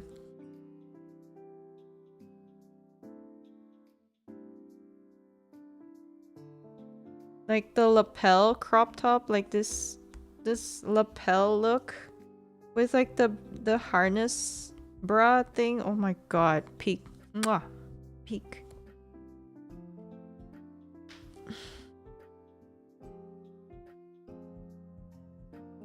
And I'm also very partial to chains in a design, if you can tell from my own design. So seeing that the chains were kind of like one of the main motifs of her outfit made me so happy. I loved that. Realistically, only grade schoolers watch it. Meanwhile, foreign friends in all age groups will drop references to it, from simple jokes to serious matters. Oh my god, wait. Okay, so I was at work. I was at work earlier during the what do you call that? The naval ship stream, the tour stream with Daya. But I didn't see if the tour guide was making lots of references to SpongeBob, but when he did the tour for Rocky, he made hella references. He made so many references to SpongeBob, and she didn't get like a quarter of them. Yeah, the Hornet, the SS Hornet. He made so many SpongeBob references, and she had no clue. She had no clue what they were.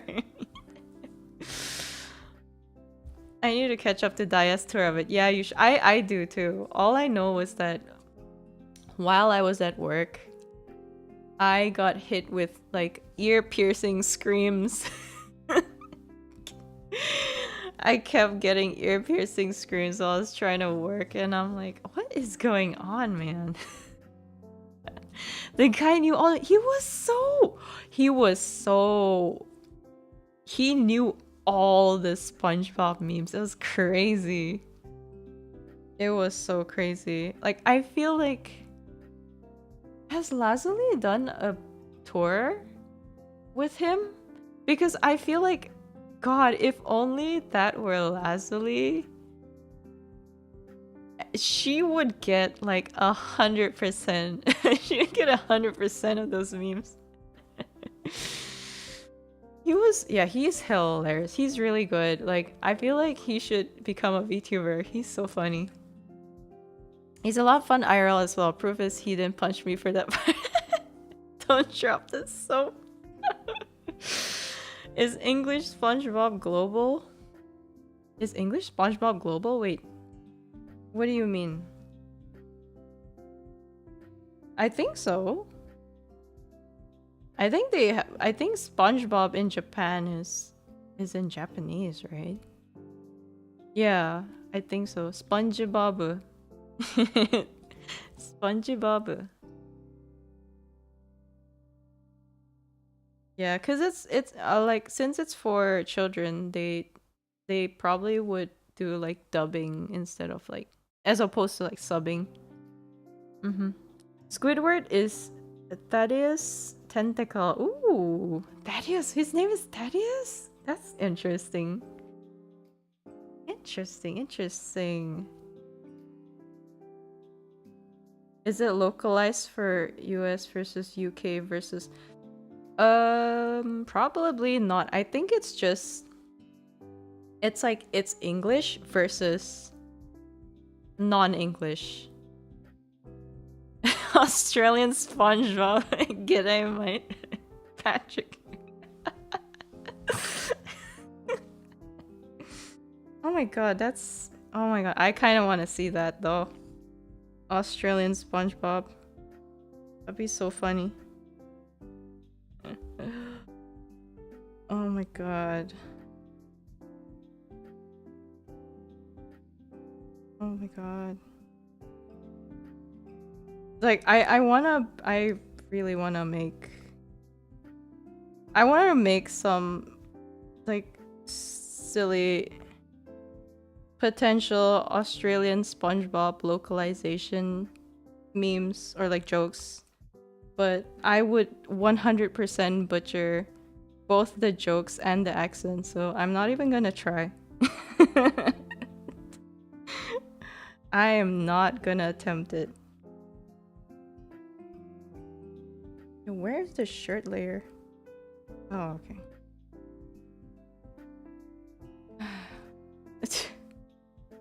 Putting a Krabby Patty on the Barbie, mate. No. No. You know what? You know what they told me? They don't even call it... They don't call it shrimp. Like, Australians say prawn. Like, it's not even shrimp.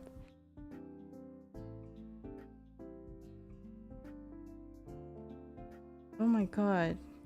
What am I doing? I've watched it in like 5 languages and it's pretty consistent overall. But English SpongeBob is like a cultural pillar. Yeah, like... Can you imagine SpongeBob saying "bring it around town" in Japanese and that surpassing the English version? I just couldn't imagine it. I mean, prove me wrong, but I just couldn't imagine it. You know, like, nothing is ever gonna beat the English version. To be fair though, sometimes dubs are hilarious. Like... No, you know what? I was gonna bring up the chicken jockey example, but I think the English chicken jockey is the funniest. Yeah. Stop. Yeah, I'm not gonna continue. I watched SpongeBob in Spanish and I was able to get some... Ooh. But was it funny though? How was the delivery? Was it funny? That's the question. How did they say the hash slinging, the ash slinging? How do they say that in like Spanish or Japanese? I'm very interested to know.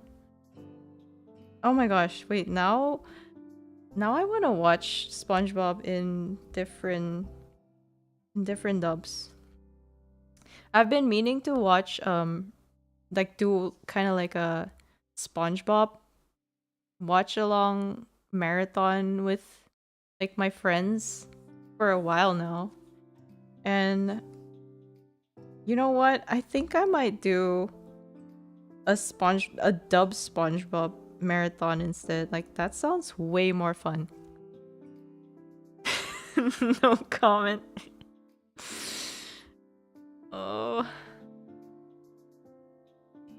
Ricky O? Oh my god. What are all these names, guys? Some can be really good, but it's very much a US centered show, so some jokes they don't. That's true, that's true. I wish I could just do a movie night with friends and just make them watch Ricky O. And why not? Why couldn't you do that? There is nothing to stop you from doing that. The world is your oyster. Get it, oyster, cause SpongeBob, but except you're not talking about SpongeBob, so never mind. HK? Hong Kong? The Hong Kong movie? Never heard of that one. Oh, I cannot get this right.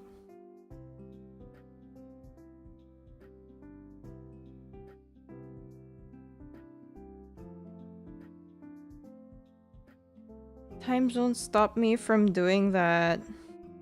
Oh. You mean like internet friends?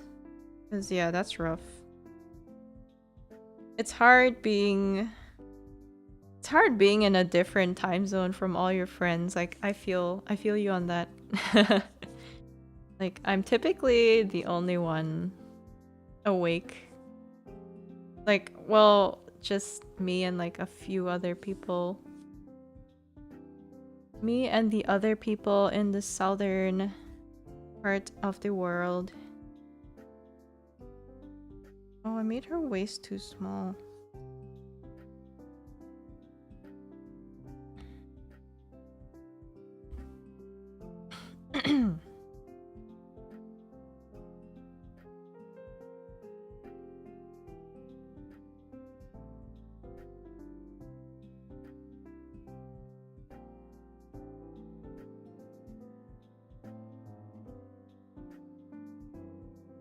Okay. Oh, a little more.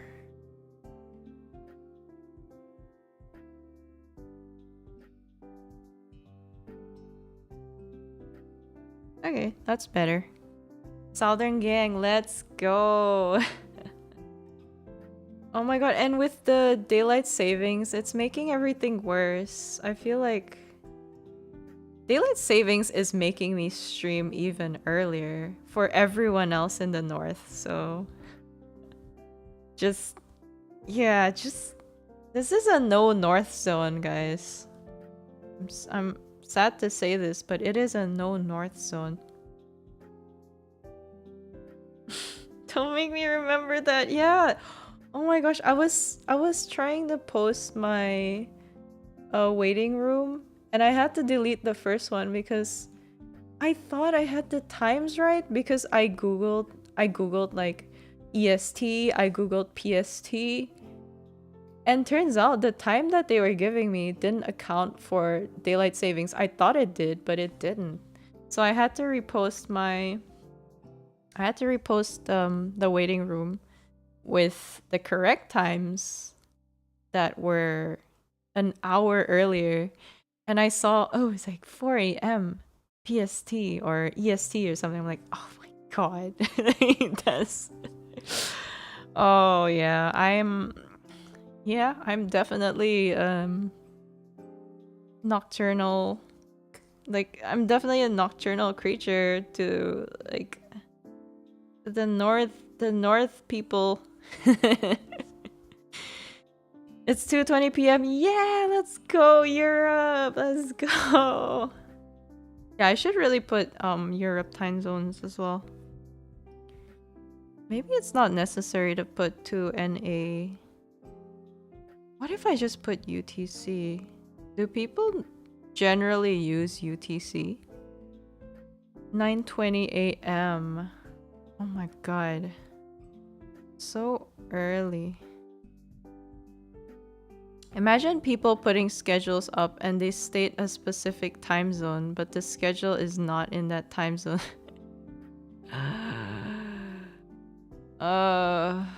Does that happen?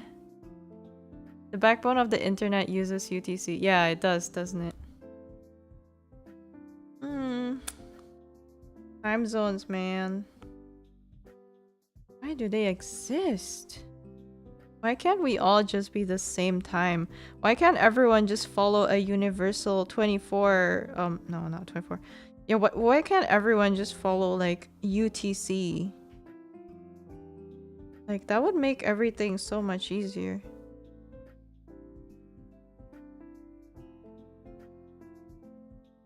Can you tell I'm chronically online? I know my time zone from UTC. People, I don't. Honestly, I have no idea. But yeah, if it were a more universal thing, I think it would be great though. 7 to 8 people? Really? Is it because of daylight savings? Is that what you mean? Because, like, what do you mean the schedule is not in the time zone? What that happened?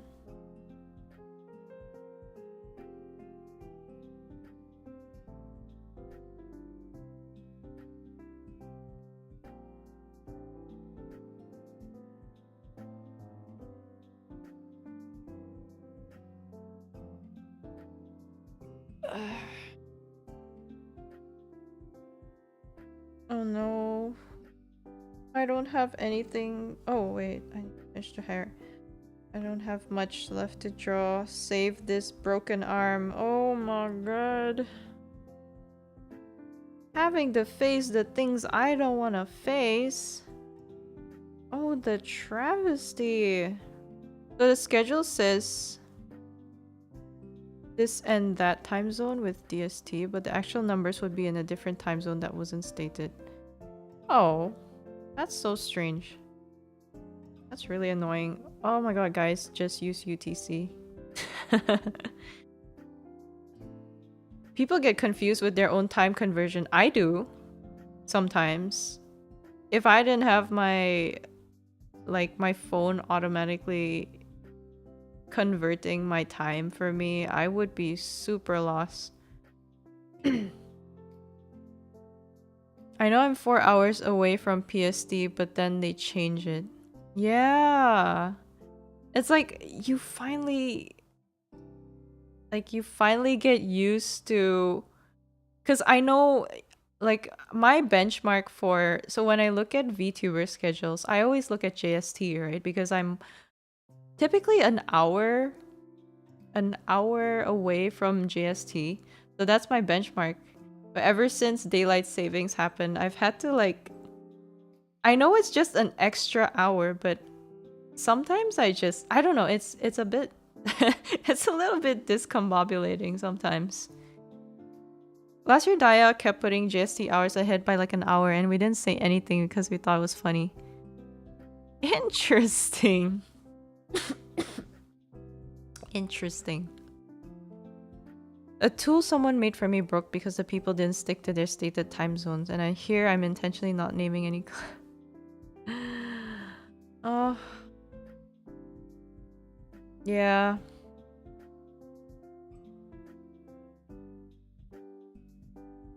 I don't know, guys. Like, I thought I did my due diligence by explicitly Googling AEST to EST converter. And instead, I don't know, is it because it's not EST anymore? Is it because it's I don't know, what is it now, like, instead of EST? Because I googled EST, and it was giving me like the non-daylight savings. Like the time did not account for daylight savings. I don't know. ET. Yeah, like I don't know why when I googled like cuz I started stream at 9 p.m. my time. So I was trying to Google what is 9 p.m. AEST to EST. And it basically gave me the correct time if it wasn't daylight savings.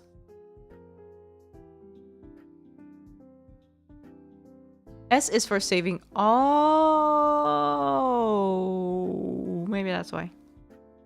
I saw GST and was like, sweet, this is catered to me specifically, thanks. Oh yeah, it is standard, you're right. I don't know anymore, guys. I'm confused. Yeah, I think it might be. Yeah, I think it does stand for standard.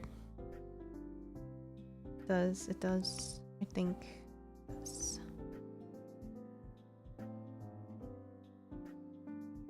Hmm.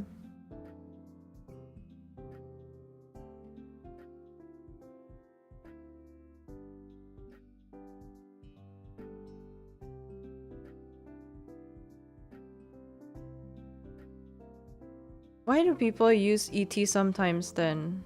Yeah, why? Why? Why? Yeah, it does. Is it the same thing? Is it just shorthand for EST? Maybe like Eastern time, Eastern Standard Time. What does the standard mean? Why is it not standard? Like what's going on here? Don't know anymore.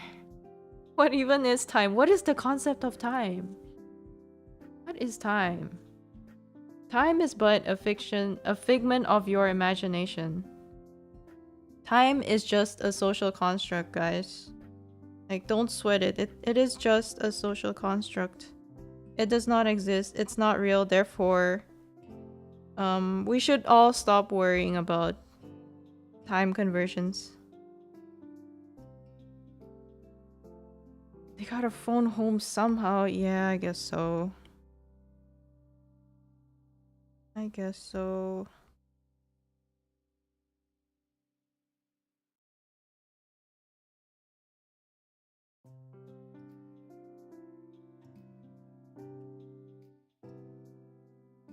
Okay. Looks fine. Ohio! Hello, Rose! Nice to see you here. It's been a while since I stream. It's nice to see you back here. I gotta pick up my butter chicken and cheese naan. Oh my god, enjoy! That sounds delicious. Enjoy yourself. How are you guys doing?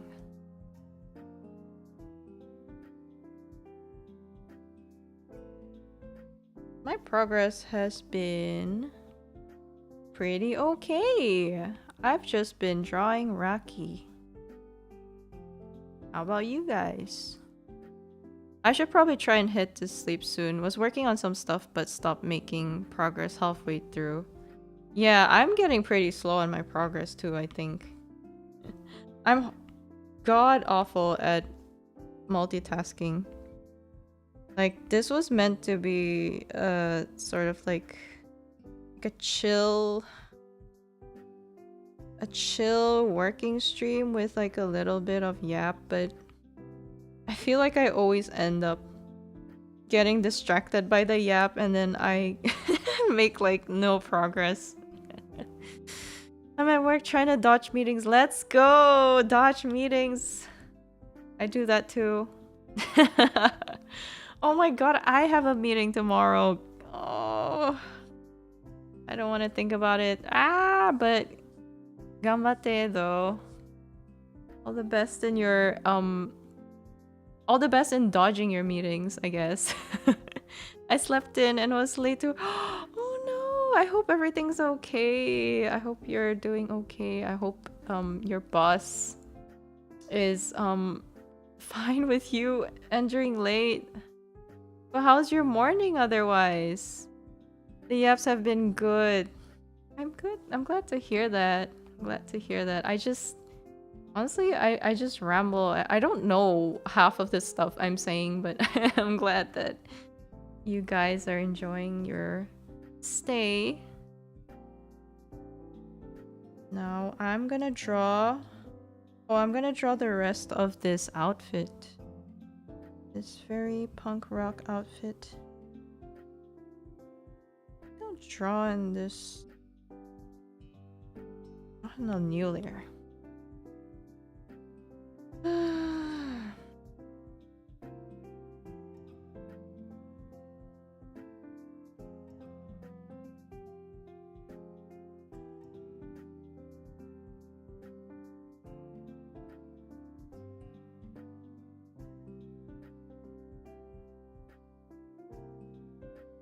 It's all good, but it's been happening a lot more recently, so I gotta start working out fixes to prevent it. Oh my gosh. Yeah, I hope that goes fine. I mean, I think it happens to me too. Sometimes it happens to me more often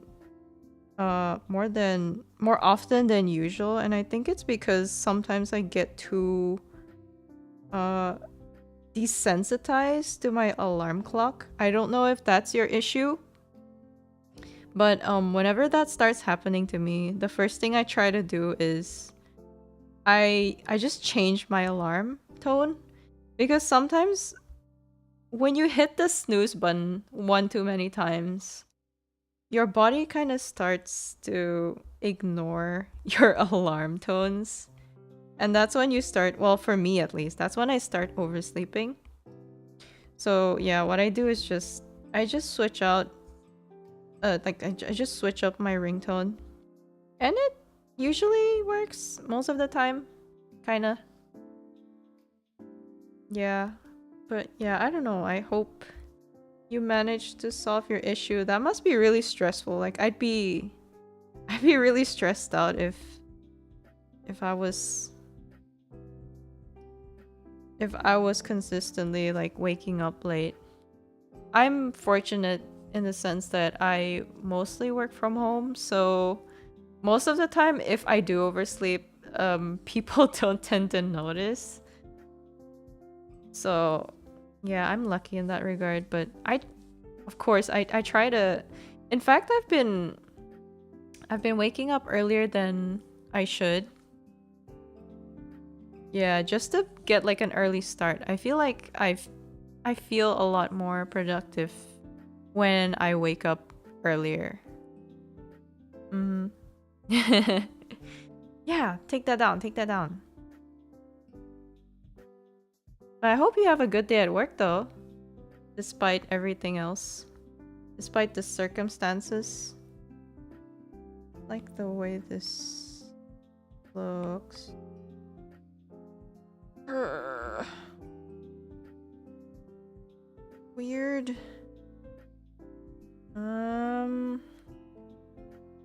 Okay, I think I need to tilt that. I need to tilt this sleeve. It doesn't look right. Good morning, Phobos and Chad. Good morning. Hi, nice to see you here. How are you doing? We're just doing some drawing. A drawing for a certain raccoon girl. And progress has been slow, but you know, we're making steady progress, and I think that's all that matters. But yeah, I hope you're having a good day.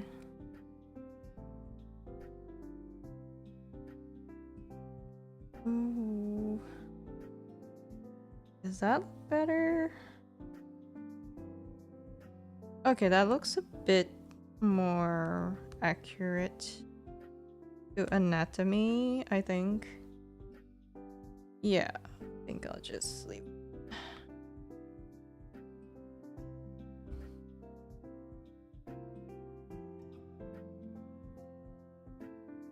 But yeah, I've been waking up super early recently.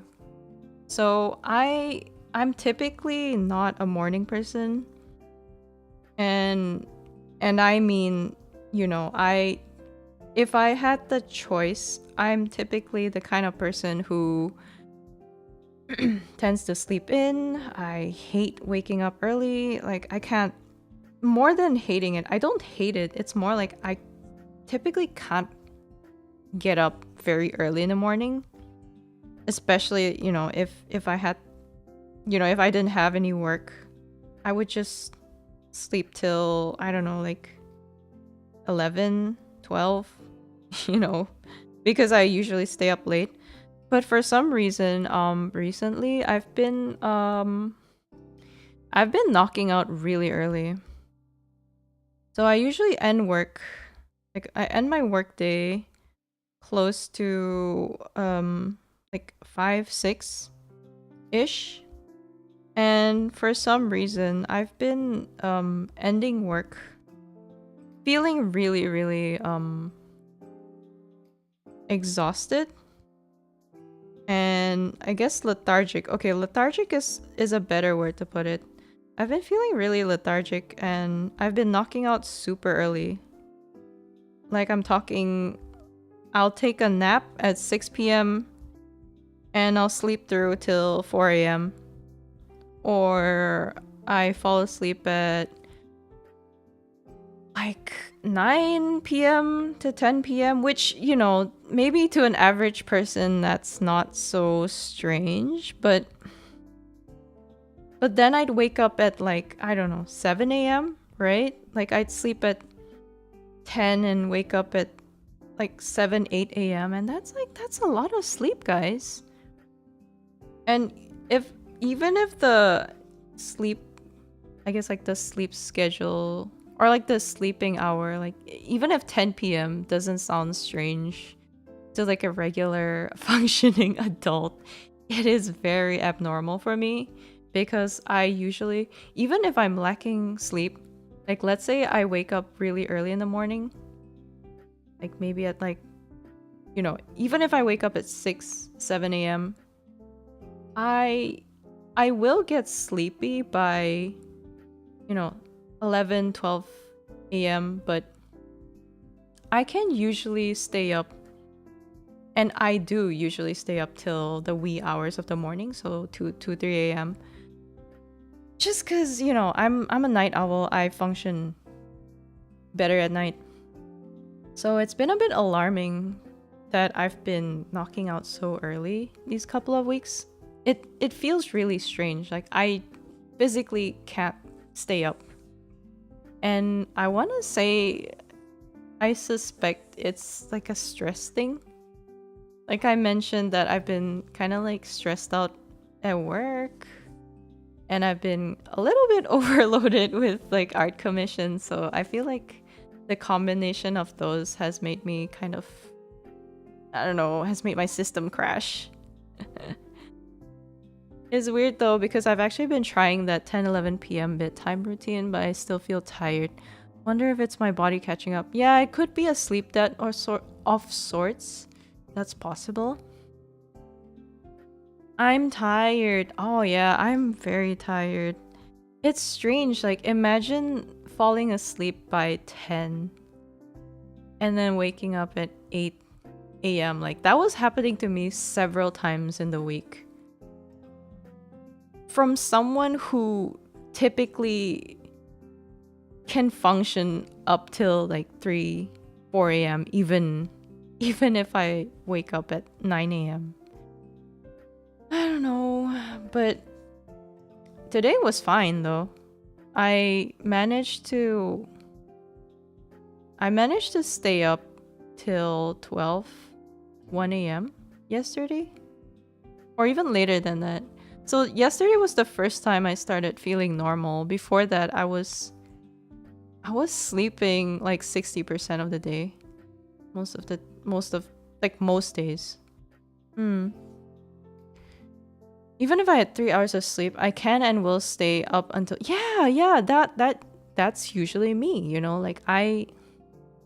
like that's how I usually operate. And then when I get the chance to crash and repay my sleep debt, usually in the weekend, I do.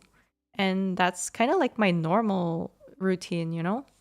I go sleep deprived in the weekday and then I recharge in the weekend. But the past couple of weeks have just been like I've been sleeping an average of 10 at least 10 to 12 hours a day and still feeling tired. I don't know. I suspect I might have some sort of iron deficiency or something. I got concerned to a point where I felt like maybe I should go get a blood test because it was so strange. Very strange. Could be stress, yeah. Yeah, I was facing like a more stress than usual. So yeah, that is okay. Maybe it was a stress thing because now that my commissions are finishing, like my body suddenly reverts back to normal yesterday. So yeah, you could be right. Could be a stress thing. Generally do not understand how people get more than 6 hours of sleep regularly. I sleep like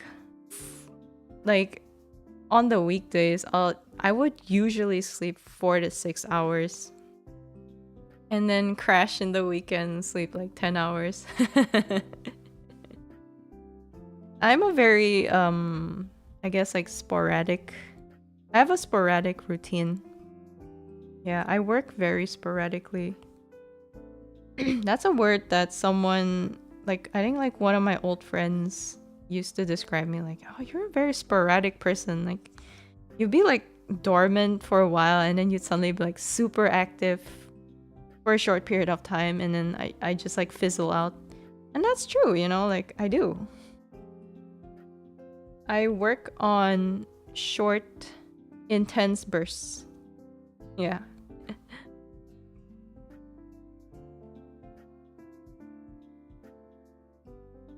Yeah, I like being super busy.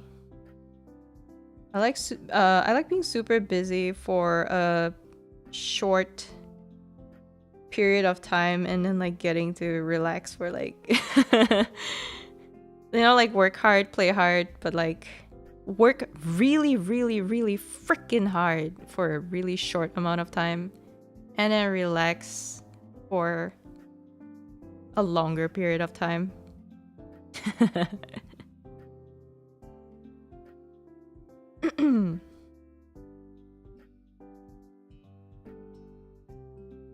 Yeah, and I also have this suspicion that caffeine, like I feel like it might be a caffeine withdrawal thing as well because I've been so the past like I said, the past couple of weeks I've been bombarded with work, right? And I have been, you know, obviously, like, I've been indulging myself in plenty of caffeine. And I tried to wean myself off caffeine this week. And, yeah, this happened.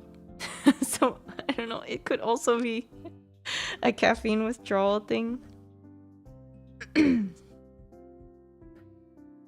My body is toast, guys. Don't Google caffeine withdrawal symptoms. Why not? Why is WebMD gonna tell me that I have cancer or something? Man, the diagnosis, Google's diagnosis goes crazy. Crazy cuckoo. Crazy cuckoo. I don't really know how to draw hair spread out on the ground. You know what? This passes. Honestly, a lot of what you said is very relatable. Oh my gosh, I hope you're doing okay. That's why it's important to enjoy the peaceful days. That's true. That's true. I try. Like the busier I get, the more I've really come to cherish the bits and pieces of free time that I do get. Mm-hmm. Caffeine is like a part of my body now. I'd never be able to wean myself off. Right. I feel like I'm getting to that point, and it kind of scares me because I've never been a heavy caffeine girly because I'm actually super sensitive to caffeine.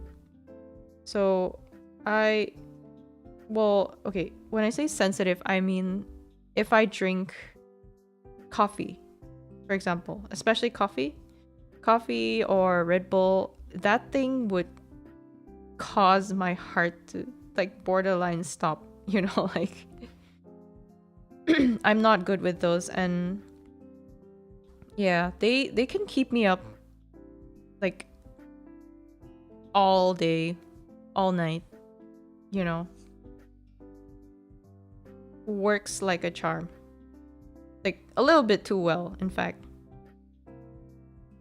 But lately, so I bought this jar. I bought this jar of coffee, like instant coffee. And it's like my favorite coffee bean, which is Arabica. I like Arabica beans, and it was on offer in the supermarket, but it's like a huge, massive jar. I think it's... I can't remember if it was 500 grams or a kilo. That's like 2 pounds for you Imperial people. Is it Imperial? Okay. Basically, yeah. It's like 2 pounds-ish. It's very big, very large, and the expiry date is in a year.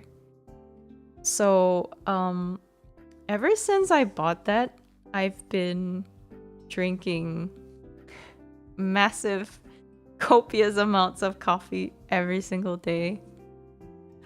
And I can physically feel my body starting to tolerate it. Like, I no longer feel buzzed from coffee. And I never thought I'd ever say that. That's a lot. It is a lot. It's really large. I don't know what I was thinking, but I just got really excited because it was a 50%. It was on 50% discount. And it was a well-known brand that I trusted. Like I've drank stuff from them before, like non-coffee stuff, like hot chocolates and stuff. Oh my god, excuse me. Yeah, I've had their stuff before, and like it's Arabica, guys. I just really wanted to try like some good instant coffee for once. Coffee doesn't get me wired as before. It's just like drinking. Right. Oh my god. Yeah. Yeah, I've come to that point in my bodily systems where that's kind of me. It's very concerning. Oh my gosh. My iPad just stopped responding. Oh, okay, we're good. Yeah, I don't know how I feel about this development. I feel like I need to cut it down, but guys, there's just too much work to be done. I don't know how I can do without it anymore. Not at this point, at least. Maybe if I'm on holiday, I don't know. Like, even on holiday, sometimes you just think to yourself, like, maybe I want some coffee as a little treat. You know, don't you ever think that to yourself? First coffee after caffeine detox goes hard. Real. So real. Okay. This is... I don't like that.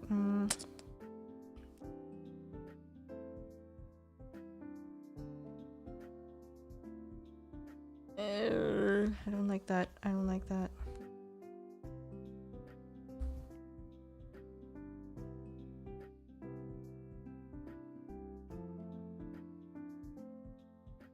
Using coffee to be productive is very addicting. Yeah, and then once you get busier, it turns into an addiction. It's cruel. It's a cruel, cruel world, you know? Like, you start getting addicted to the thing that you need it, but once you don't need it anymore, now your body craves it. It's ridiculous. This is not what I signed up for. I used to be a little, like, heart palpitation girly, you know, when I drank caffeine, and now I'm like some coffee hoe. I'm like a massive hoe for coffee. I don't know. And all of a sudden I'm talking about like Arabica beans. Like, what? What is going on? I think that all the time. I love coffee as a drink, but the caffeine is too much. Wish they could make decaf coffee. Yeah, decaf coffee is not good. It's not good. It's so disappointing.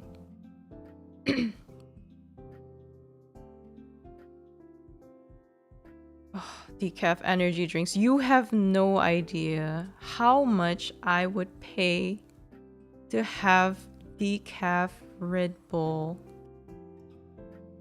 Like, decaf Red Bull would go so hard. I feel like, why can't they just replicate the flavor with friggin' stevia or sucralose or something? I feel like they can do that, but they don't. I've never well, not until recently, but I've never craved energy drinks for the energy. Like, usually I just want to drink Red Bull because it tastes good, you know? Although now it's a little bit of a different it's a bit of a different story, but I don't know, guys. I just really like the taste of Red Bull. Yeah, because the addicting part is caffeine, right? Caffeine is the thing that gets you hooked. So why can't they just maybe, maybe that's probably part of the ploy, right? Tinfoil hat here, but maybe they refuse to sell decaf energy drinks because they want you to drink the caffeine, because they want you to get addicted, because they want you to keep buying the energy drinks. Think about it. Think about it, guys. Decaf Monster, just because it has a sort of weird bitterness to it that isn't in any other drink I know. Oh, I love the I haven't drank Monster in literal ages, but I remember drinking, like, trying the black, like the regular Monster once, and I was like, where has this been all my life? Wait, that's a lie. I tried the pink Monster maybe last year. It was not good. Like, I'm sorry, but I don't know what that was supposed to taste like, but I wasn't a big fan of it. Blueberry Red Bull, wait, what? Do they have flavored Red Bull? Down here, they just have regular Red Bull. And I mean, I'm fine with that, because I like regular Red Bull. I didn't know they had flavored Red Bull. You know, recently I had Red Bull boba. So my favorite boba place, they're selling like Red Bull Red Bull infused boba right now with popping pearls. Oh, it's just so good. It's so good. It's so refreshing. And it did nothing to help me stay awake doing work. That's how cooked I am. Monster or Red Bull? I haven't tried the original Monster in a while. And I freaking love Red Bull, so I have to say Red Bull. Yeah, but I'd still buy decaf versions of caffeinated drinks just because they're yummy. True, same. Start a Kickstarter or something. Like, someone do it. Why isn't it a thing? Why isn't it a more well-known thing? There has to be a reason. My favorite drink was this Japan line called Zone E? Zone? I don't know if the capitalization is intentional. And they made a very carbonated, slightly bitter energy Calpis. Wow, energy Calpis. That was so good, but oh no, discontinued. You know what you can do? You could pour some Monster into the bottle of Calpis and maybe it'll taste somewhat similar? Have you tried that? Could be good. Could be worth trying. Maybe. Man, now I want to try mixing different bases with Red Bull. I just love the tanginess of Red Bull, you know? God, I sound like a real addict, don't I? Oh my god. I need to go to energy drink rehab, guys. Not looking good for me.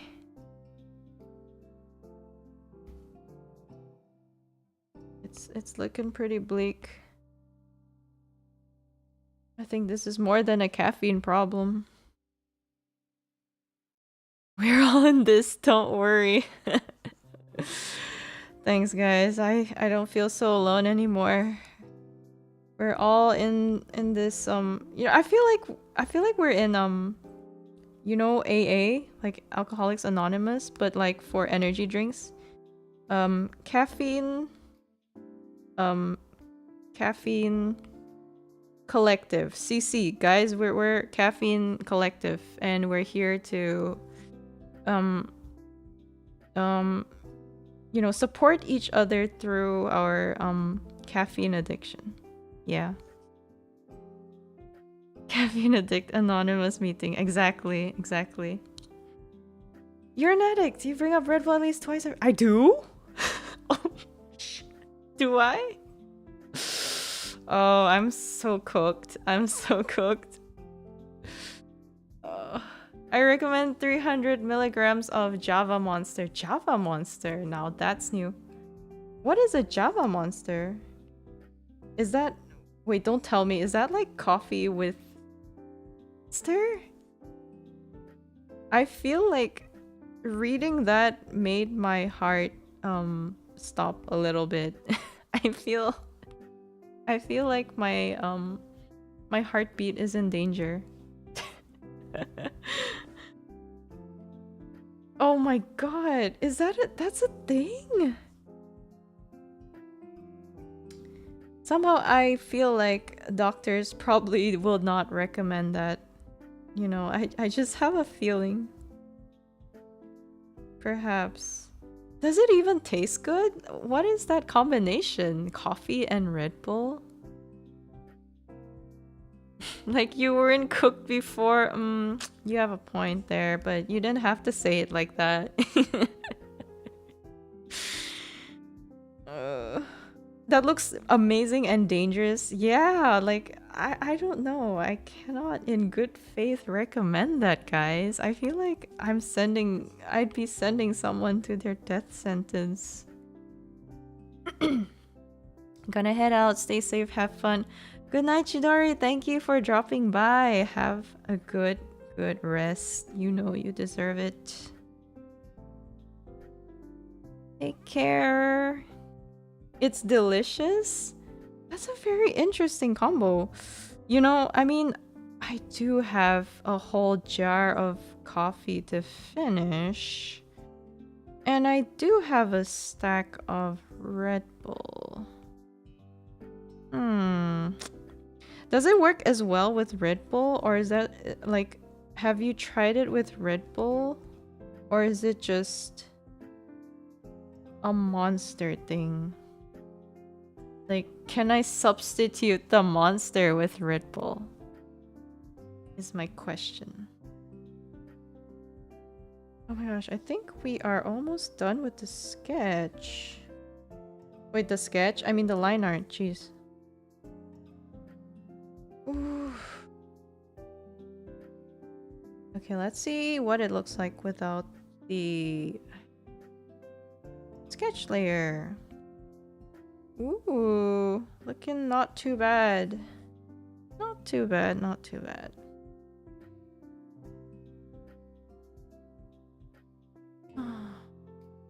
Not like that.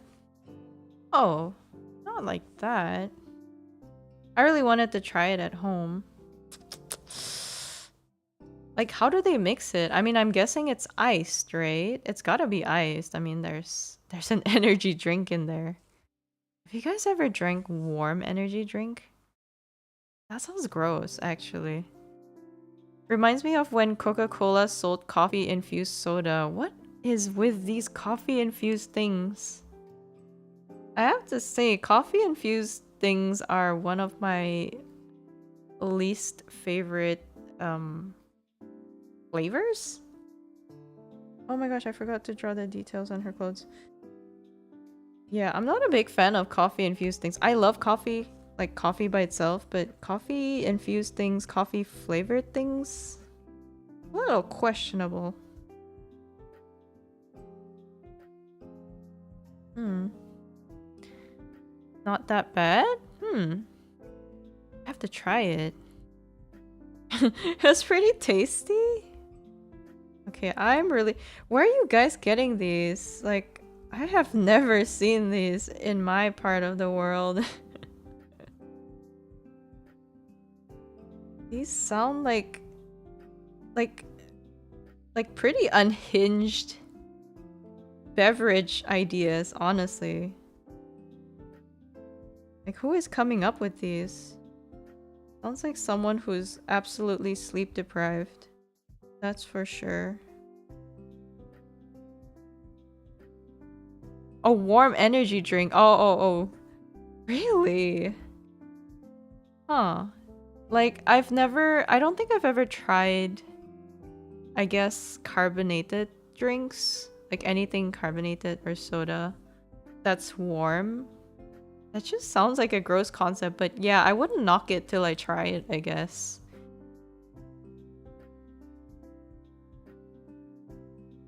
Wait, there's Oreo flavored Coca-Cola? What is going on with these beverages? These beverages are getting more and more wacky.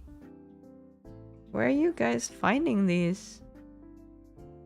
I think the craziest flavor of Coke I've ever found in the supermarket is vanilla Coke, and I mean, it's not wacky, but like I've never seen so like such whimsical flavored Coca-Colas. Not sure about the cola coffee since it discontinued. Not sure about anywhere else. Yeah, no, the thing is I've never heard of it even. Man, the States is full of interesting things. Over here when we in our convenience stores, like our 7-Elevens and stuff, we have a lot of like novelty drinks from the States, and they're also fanciful. Like, you guys have a lot of interesting sweets and beverages over there. There's a collab with Oreo flavored Coke and Coke flavored I've seen the Coke flavored Oreos. I've seen all different sorts of Oreos. I've tried a lot of strange ones, to be honest, but never the other way around. Like, I've never seen Oreo flavored Coke. What doesn't that just taste like vanilla Coke? Because I assume that the Oreo flavor it's kind of like referring to the vanilla flavor of the cream, right? So wouldn't that just be kind of like Coke, like vanilla Coke? I don't know. It was bad? Okay. Good to know. Good to know. But I love vanilla Coke though, so now I'm really curious. How does something that sounds like vanilla Coke taste bad? Very interesting. Hmm.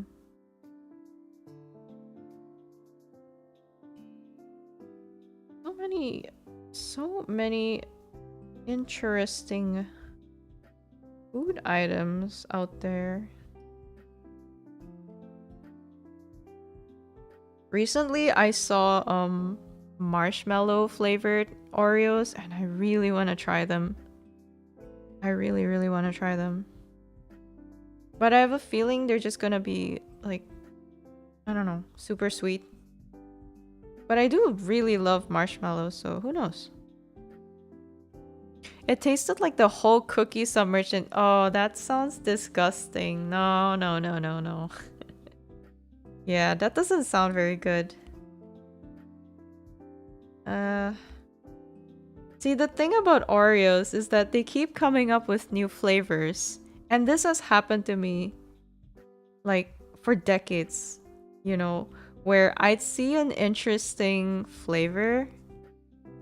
I'd see an interesting flavor of Oreos, and then I'd be like, I wonder what that tastes like. Sounds interesting.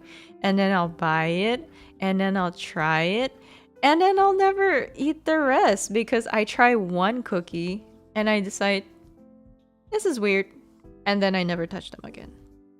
So, you know, whatever they're doing, I think their strategy, their sales strategy is working because they are making people buy it.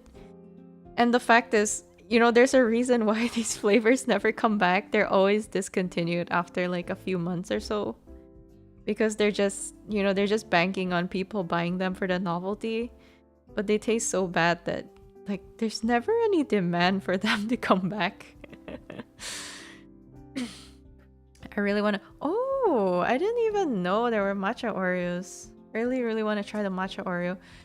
Dang, it's almost like it's almost like Kit Kat, right? Kit Kat. I think Kit Kat is like the other, I guess the other snack that is known to have a lot of different flavors. I know in Japan they have a whole lot of flavors. Like usually it's just, you know, the same old like chocolate and occasionally strawberry. No, not really actually. Even strawberry is hard to find anywhere outside of Japan. But yeah, matcha Oreo sounds interesting. That probably tastes good. Like I cannot see them messing that up very badly.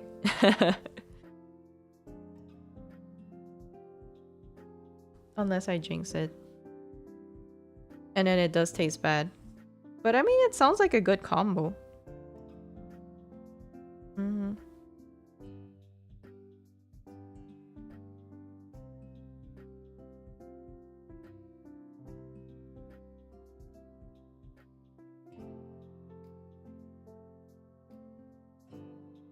Okay, once I finish this, I might end the stream because it is getting a little late for me.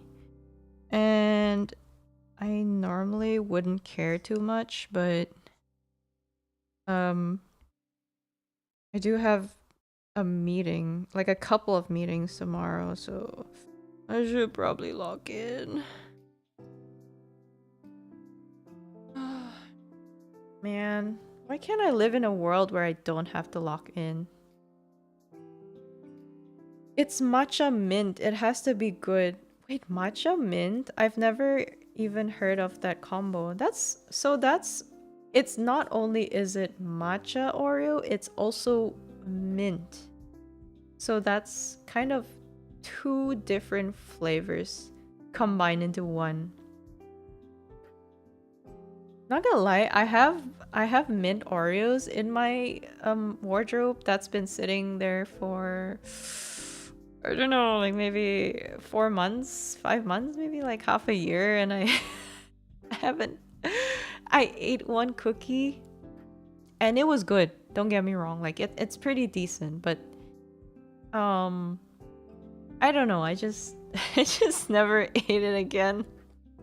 And I oh my god, I need to drink water. And I ate it again for the first time in like months the other day or like last week. And yeah, I threw them out. I threw them out. Okay, let me drink some water.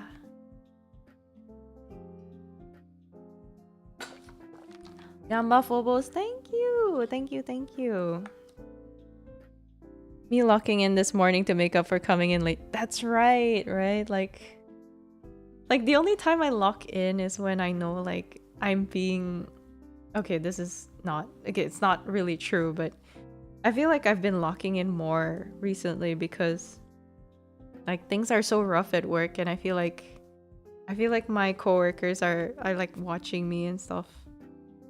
So, yeah. It's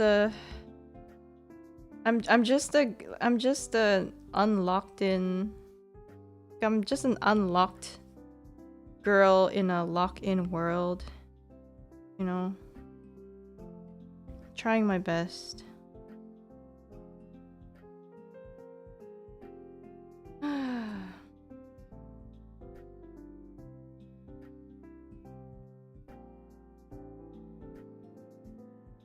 Oh my gosh, we're almost done. Oh, and I have the trash pan to finish off too.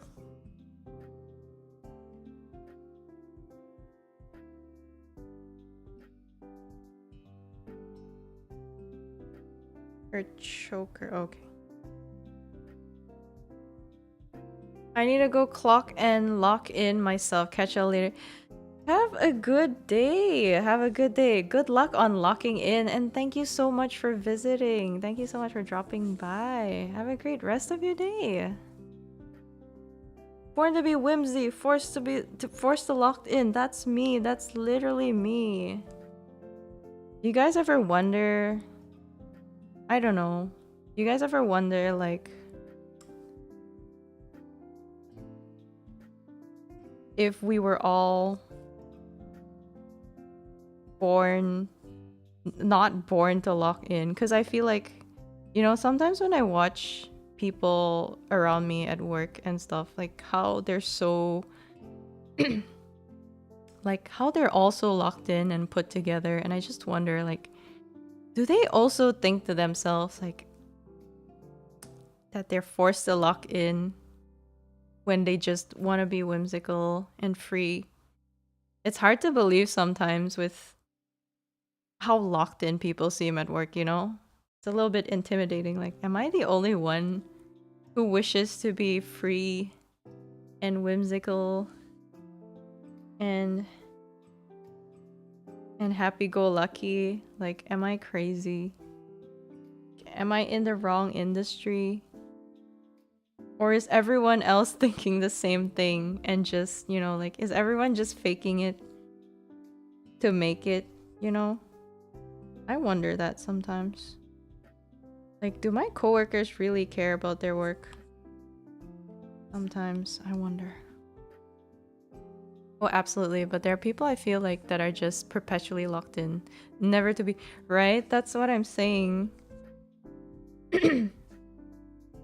Like, it just feels like some people are sold into... the lock-in, like, I don't know how to describe it, but like they're like perpetually locked in, and they've kind of adopted that into their, I guess their like their character, their personal character. And they don't mind being locked in. If I was the boss, I'd lock in, I think. For now, I try to get...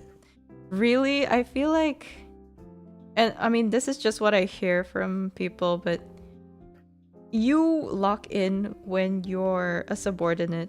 Once you become the boss, that's when you stop giving a crap.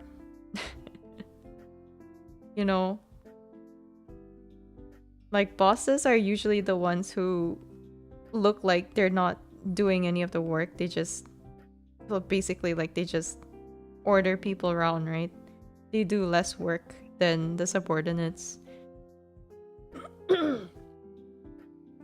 So, I don't know.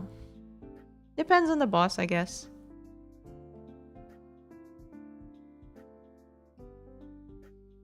Like, I feel like if I made it and became a boss, I guess, like, I don't know, maybe I deserve a little treat. And by little treat, I mean to be not locked in. I don't know, you ever hear of like, yeah, like bosses who look like they don't do anything? I don't know about your bosses. I think my boss locks in though. So, yeah, that doesn't apply to my boss. My bosses have been complete workaholics, like working. Okay, maybe they do deserve they do deserve their position. But yeah, that's so interesting because I like the people around me, like they're always touting this notion that bosses, you know, like bosses are, I guess I wouldn't say lazy, but you know, they're the ones that do less work because they can afford to, because no one's, I guess, kind of like no one's overseeing them. Like if you're your own boss, you can do anything, right? But if you're a subordinate, you have someone to I guess like to look good for, you know? Like you have to look good in front of your boss, but your boss doesn't have to look good in front of anyone. Unless, you know, they also have a higher up that's, you know, constantly monitoring them, which isn't usually the case. Yeah, lots of freedom, exactly. I'm rolling back in full of butter chicken and cheese naan. Ooh, how was it? Sounds so good. I love butter chicken and cheese and naan, so I'm jealous. I want to hear all about it.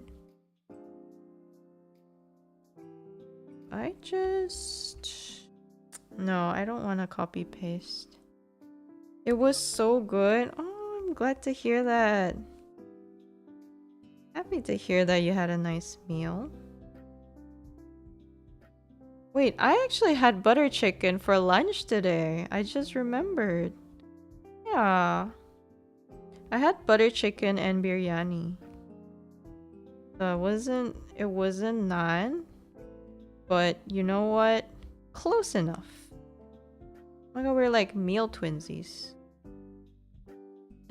2 days of microwave slop. Okay, I microwaved my butter chicken. Okay, I don't need that slander.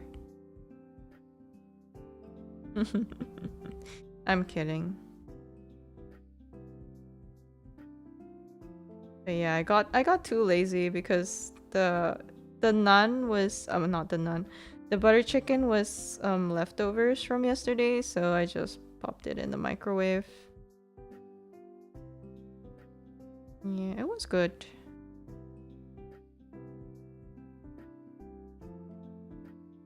I really like naan. Usually when I have naan, it's like garlic naan, I think. Yeah, garlic naan's super good. I rarely see cheese naan, but cheese naan sounds so good. I haven't had naan in a while, actually.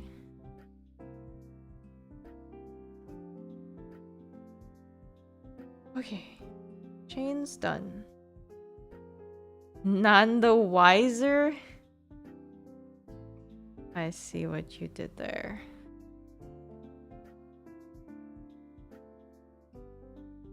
Honestly, is microwave food that bad? So growing up, I didn't have a microwave, so I'm pretty new to the whole microwave thing. I don't buy microwave food. When I use the microwave, it's usually just to reheat food. But what is it about microwave food that makes it bad, I guess. I mean, I hear a lot of people pretty much like shitting on, for lack of a better term, shitting on microwave food. Like, why is it so bad?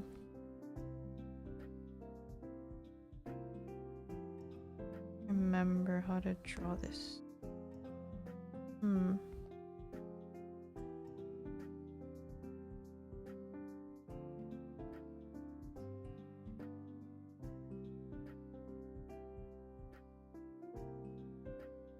Yeah, like I had friends who would kind of like, I guess like, I don't know, like they would talk a lot of crap about microwave food, but I have no idea what they're talking about. I mean, it seems really convenient. Like, is it any different from, because I have an air fryer and I use it intensively, and I love my air fryer to bits. It's so good. But I wonder, like, in terms of, I mean, the taste or the texture, what is the difference, you know? Is microwave food just watery or something? Dehydrated? I thought it was the other way around. I thought microwave tends to make your food soggy. Because for me, when I heat my food in the microwave, it tends to, I like have like a coat of moisture. Like my food becomes soggy. So if I wanted it to be like crispy, hot and crispy, I would use the air fryer instead of the microwave. But the microwave I'd use for foods that aren't, you know, that it's like soft foods, I guess, like rice and stuff, noodles. Rice or noodles get a terrible consistency. Oh, never mind then. And they're shelf stable for a year without touching the fridge. Ah, okay. It's all over the place, but in none of the ideal corners. There's nothing wrong with reheating leftovers. That's never bad. So it's the food itself. It's not the process of microwaving that makes it bad.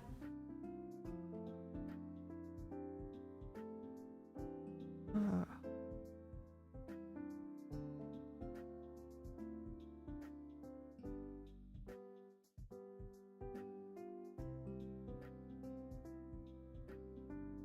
hmm. Hmm. Oh, I see, I see. Learning something new. Yeah, I never understood the whole microwave debacle, I suppose.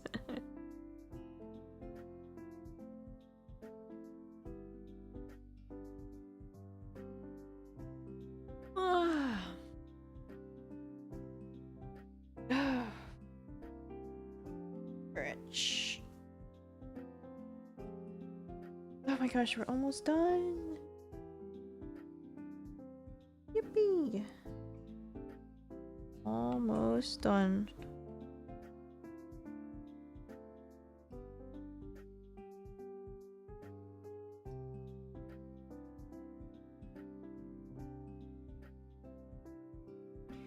Yeah, once I draw this trash pan, then I think I'm gonna head out. Probably get myself a protein shake. I was supposed to drink a protein shake. I was supposed to make a protein shake before I streamed, but I forgot. I forgot. Because I was in a rush and stuff, so I completely neglected it. So I have not had... Yeah, I haven't had my post-workout. Ooey.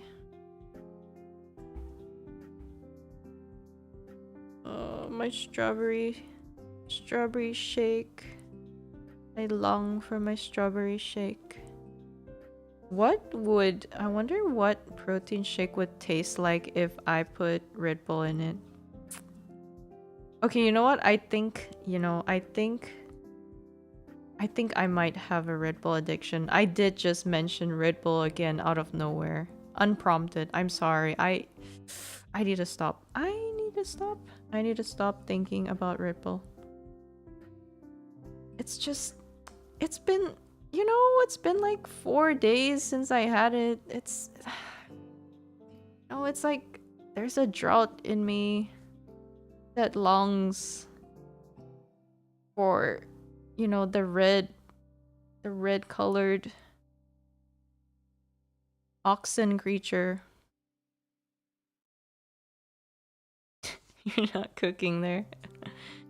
I thought potions are Rocky's specialty. Hey man, like she's my Oshi for a reason. Red Bull and ibuprofen saved Offkai for me. Oh my god, yeah, I heard. Oh, the lengths that you have to go through though. I think you should have a Red Bull tomorrow. Yeah, I might have to. It's a bit of a late night already. I need to stop thinking about Red Bull. Keeps thinking about hey, you know, it's like the pink elephant thing, you know, when you say, you know, don't think about the pink elephant and then you think about the pink elephant. Yeah, it's just that, you know, it's nothing else. Nothing to do with an addiction or anything. Like I don't know what you're talking about. What? I actually do not like energy drink flavor energy drinks. My favorites are the iced teas from Monster. Ah, okay. Yeah, see, I tried the pink Monster and it just tasted strange. It didn't taste, I guess, yeah, I guess I do prefer the ones that taste like energy drink because I can't remember what flavor the pink one was. I think it was like strawberry cream or something, and it tasted nothing like. It didn't even taste like it had caffeine in it. So that was really, I guess, like my brain was not really comprehending the flavor. Like, what was I drinking? You know, like my brain was confused. So I wasn't. Yeah, I didn't have a very positive experience. But that's just me. You know, your mileage may vary. Your monster may vary.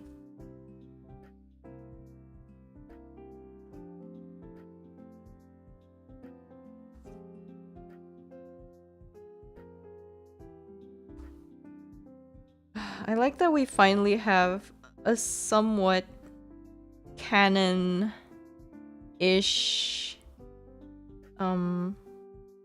trash pan design? I don't know if it's even considered canon. But I know that Rocky really likes the design of the trash pan in the from the potion bottle merch. You know, the trash pan that's in the potion bottle? I know she likes that version of the trash pan. So I kind of like to think that that's... Yeah, the smaller one, yeah. I kind of like to think that that's somewhat the canon canon design of the trash pan, even though I'm still waiting for a reference sheet. Nah, no pressure to anyone though. I know like making reference sheets isn't easy, and yeah, it's just there's so many there's so many different canonical trash pan designs out there from like music videos and stuff. And official commission illustrations. It's nice to, I guess, finally know which kind of trash pan Rocky prefers. So I've been trying to draw that version. Yeah, she's using that one, yeah. Yeah, she does like that one, I think. It is very Sanrio-esque, I think. It's the most Sanrio-esque one of the designs, which really tracks. Checks out. This is too big.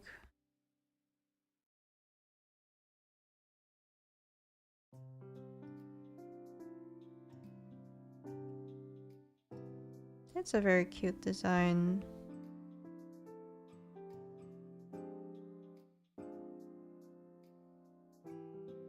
I also really like the one that she had in Ganbaraki, the music video. I love that one. It's so precious. It's so adorable. I love that it um she's using it as one of the emotes. Like the channel emotes. I love that. It's so cute. Like the pleading face.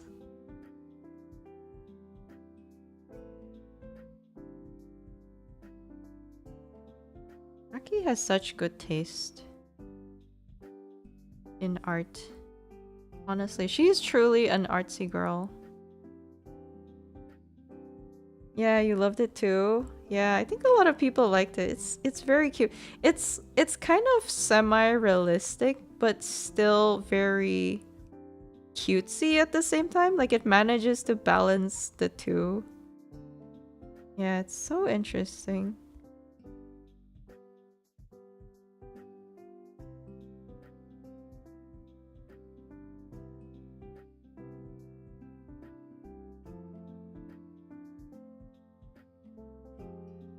I made that one a sticker before it became an emote. You are the pioneer. Yeah, you're so valid for that. I also want a sticker of that. I need a sticker of that. Oh my gosh. See, I want so many mascot merch. Like you don't even know. This is my motivator for making fan merch. This is why I make fan merch, because I know I want it, therefore I'm sure other people want it, you know?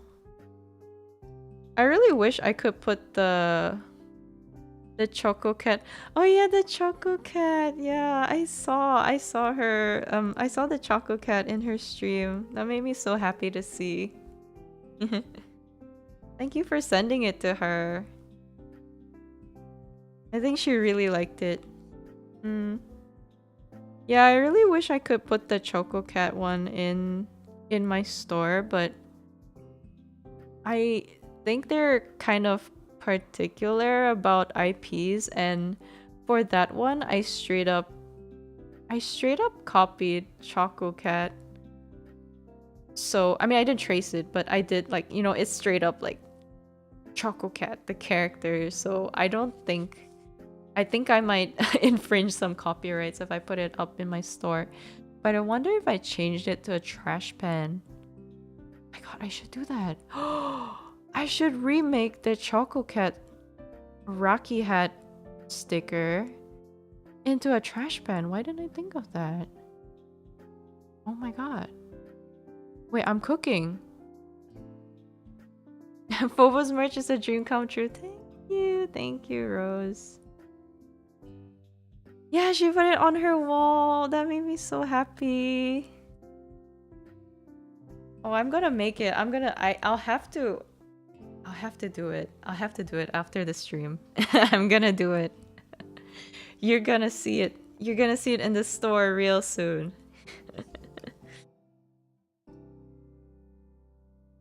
You heard it. You heard it here first, folks. Oh my gosh, I drew the tail like a foxtail. Mm. Yeah, that looks better.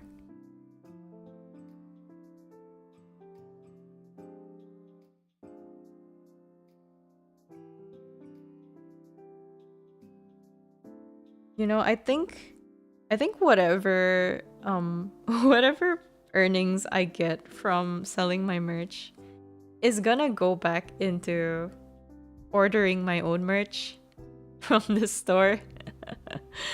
Because I want some of the merch too. I really want to see I really want to see the prints most of all. Like I'm really curious about how the prints turned out, because you know, they are holographic and I don't think I've ever owned any holographic merch before, so I really want to see how that looks like. Oh my gosh. So hard to draw eyes.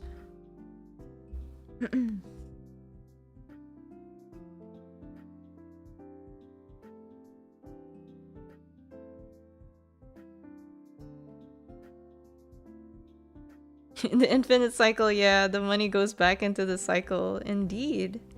The circle of fandom. Yeah, circle of fandom. The Hollow Prince, I'm so excited to see how they look. Me too, me too. I hope they look good. Honestly, I think I cooked. I think I cooked with the Hollow Prince. So I really hope they look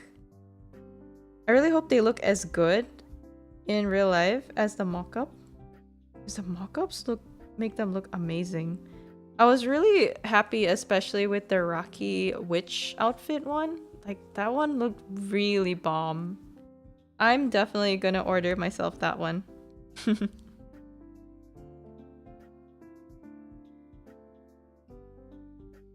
Then I'm gonna get a folder just to put in all my merch.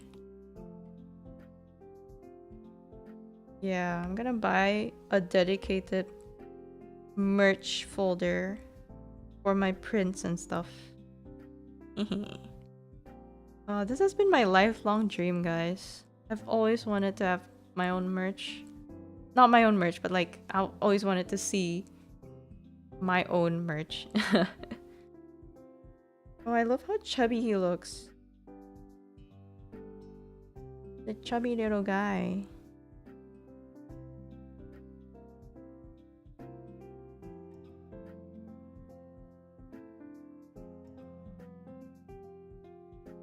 I will, yeah.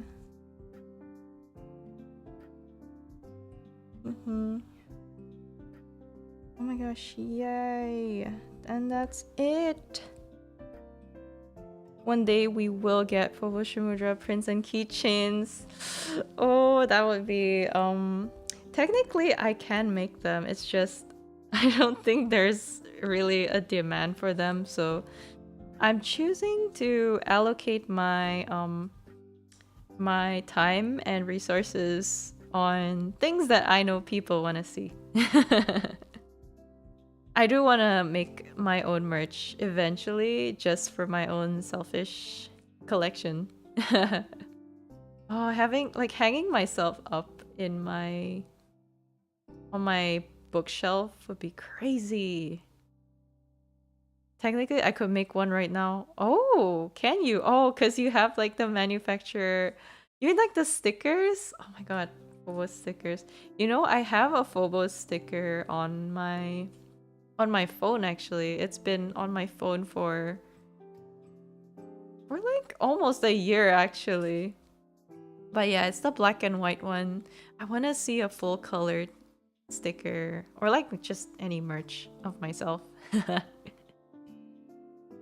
Having a photo printer is so, you know, you could technically sell your own merch at that rate. Okay guys, this is the finished line art. Okay, it's not the finished line art, but this is the draft line art. I'll probably clean it up to make it look more presentable. So like right now it looks pretty bare bones, but I'll have to add like dynamic like the line weights and stuff. So like making some of the lines thicker and making some of the lines thinner so that it looks more dynamic. Yeah. Ta-da! Oh, the trash pan's being blocked. Ta-da! Yeah. I'm not a creator or streamer though. You don't have to be. Like, that's fine. Super cute. Thank you. And that's a wrap, guys.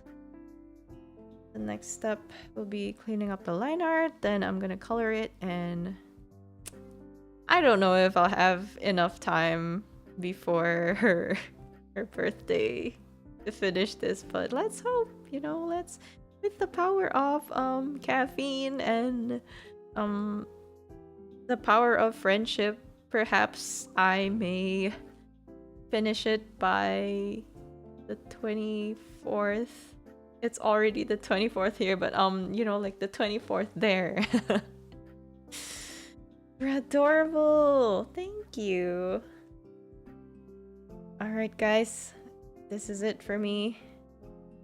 Bobo's gonna go go have a nice shower. Phobo's gonna dinkies her protein shake, and then Phobo's gonna crash. Or I might just continue drawing. I don't know. We'll see. We'll see. But thank you everyone for joining me. Thank you for bearing with my tired, crackly voice. Thank you so much for listening to me yap and watching me draw very slowly. Thank you so much, everyone. I really appreciate everybody coming here. I haven't streamed in so long, and you guys still show up, and like that means a lot to me, guys. Thank you so much. Hope you get good rest. Thank you. I hope you guys have a good rest of your day. And yeah, like, hope I'll see you guys again next time. Take care, everyone. Bobo Shamudra. Ouch.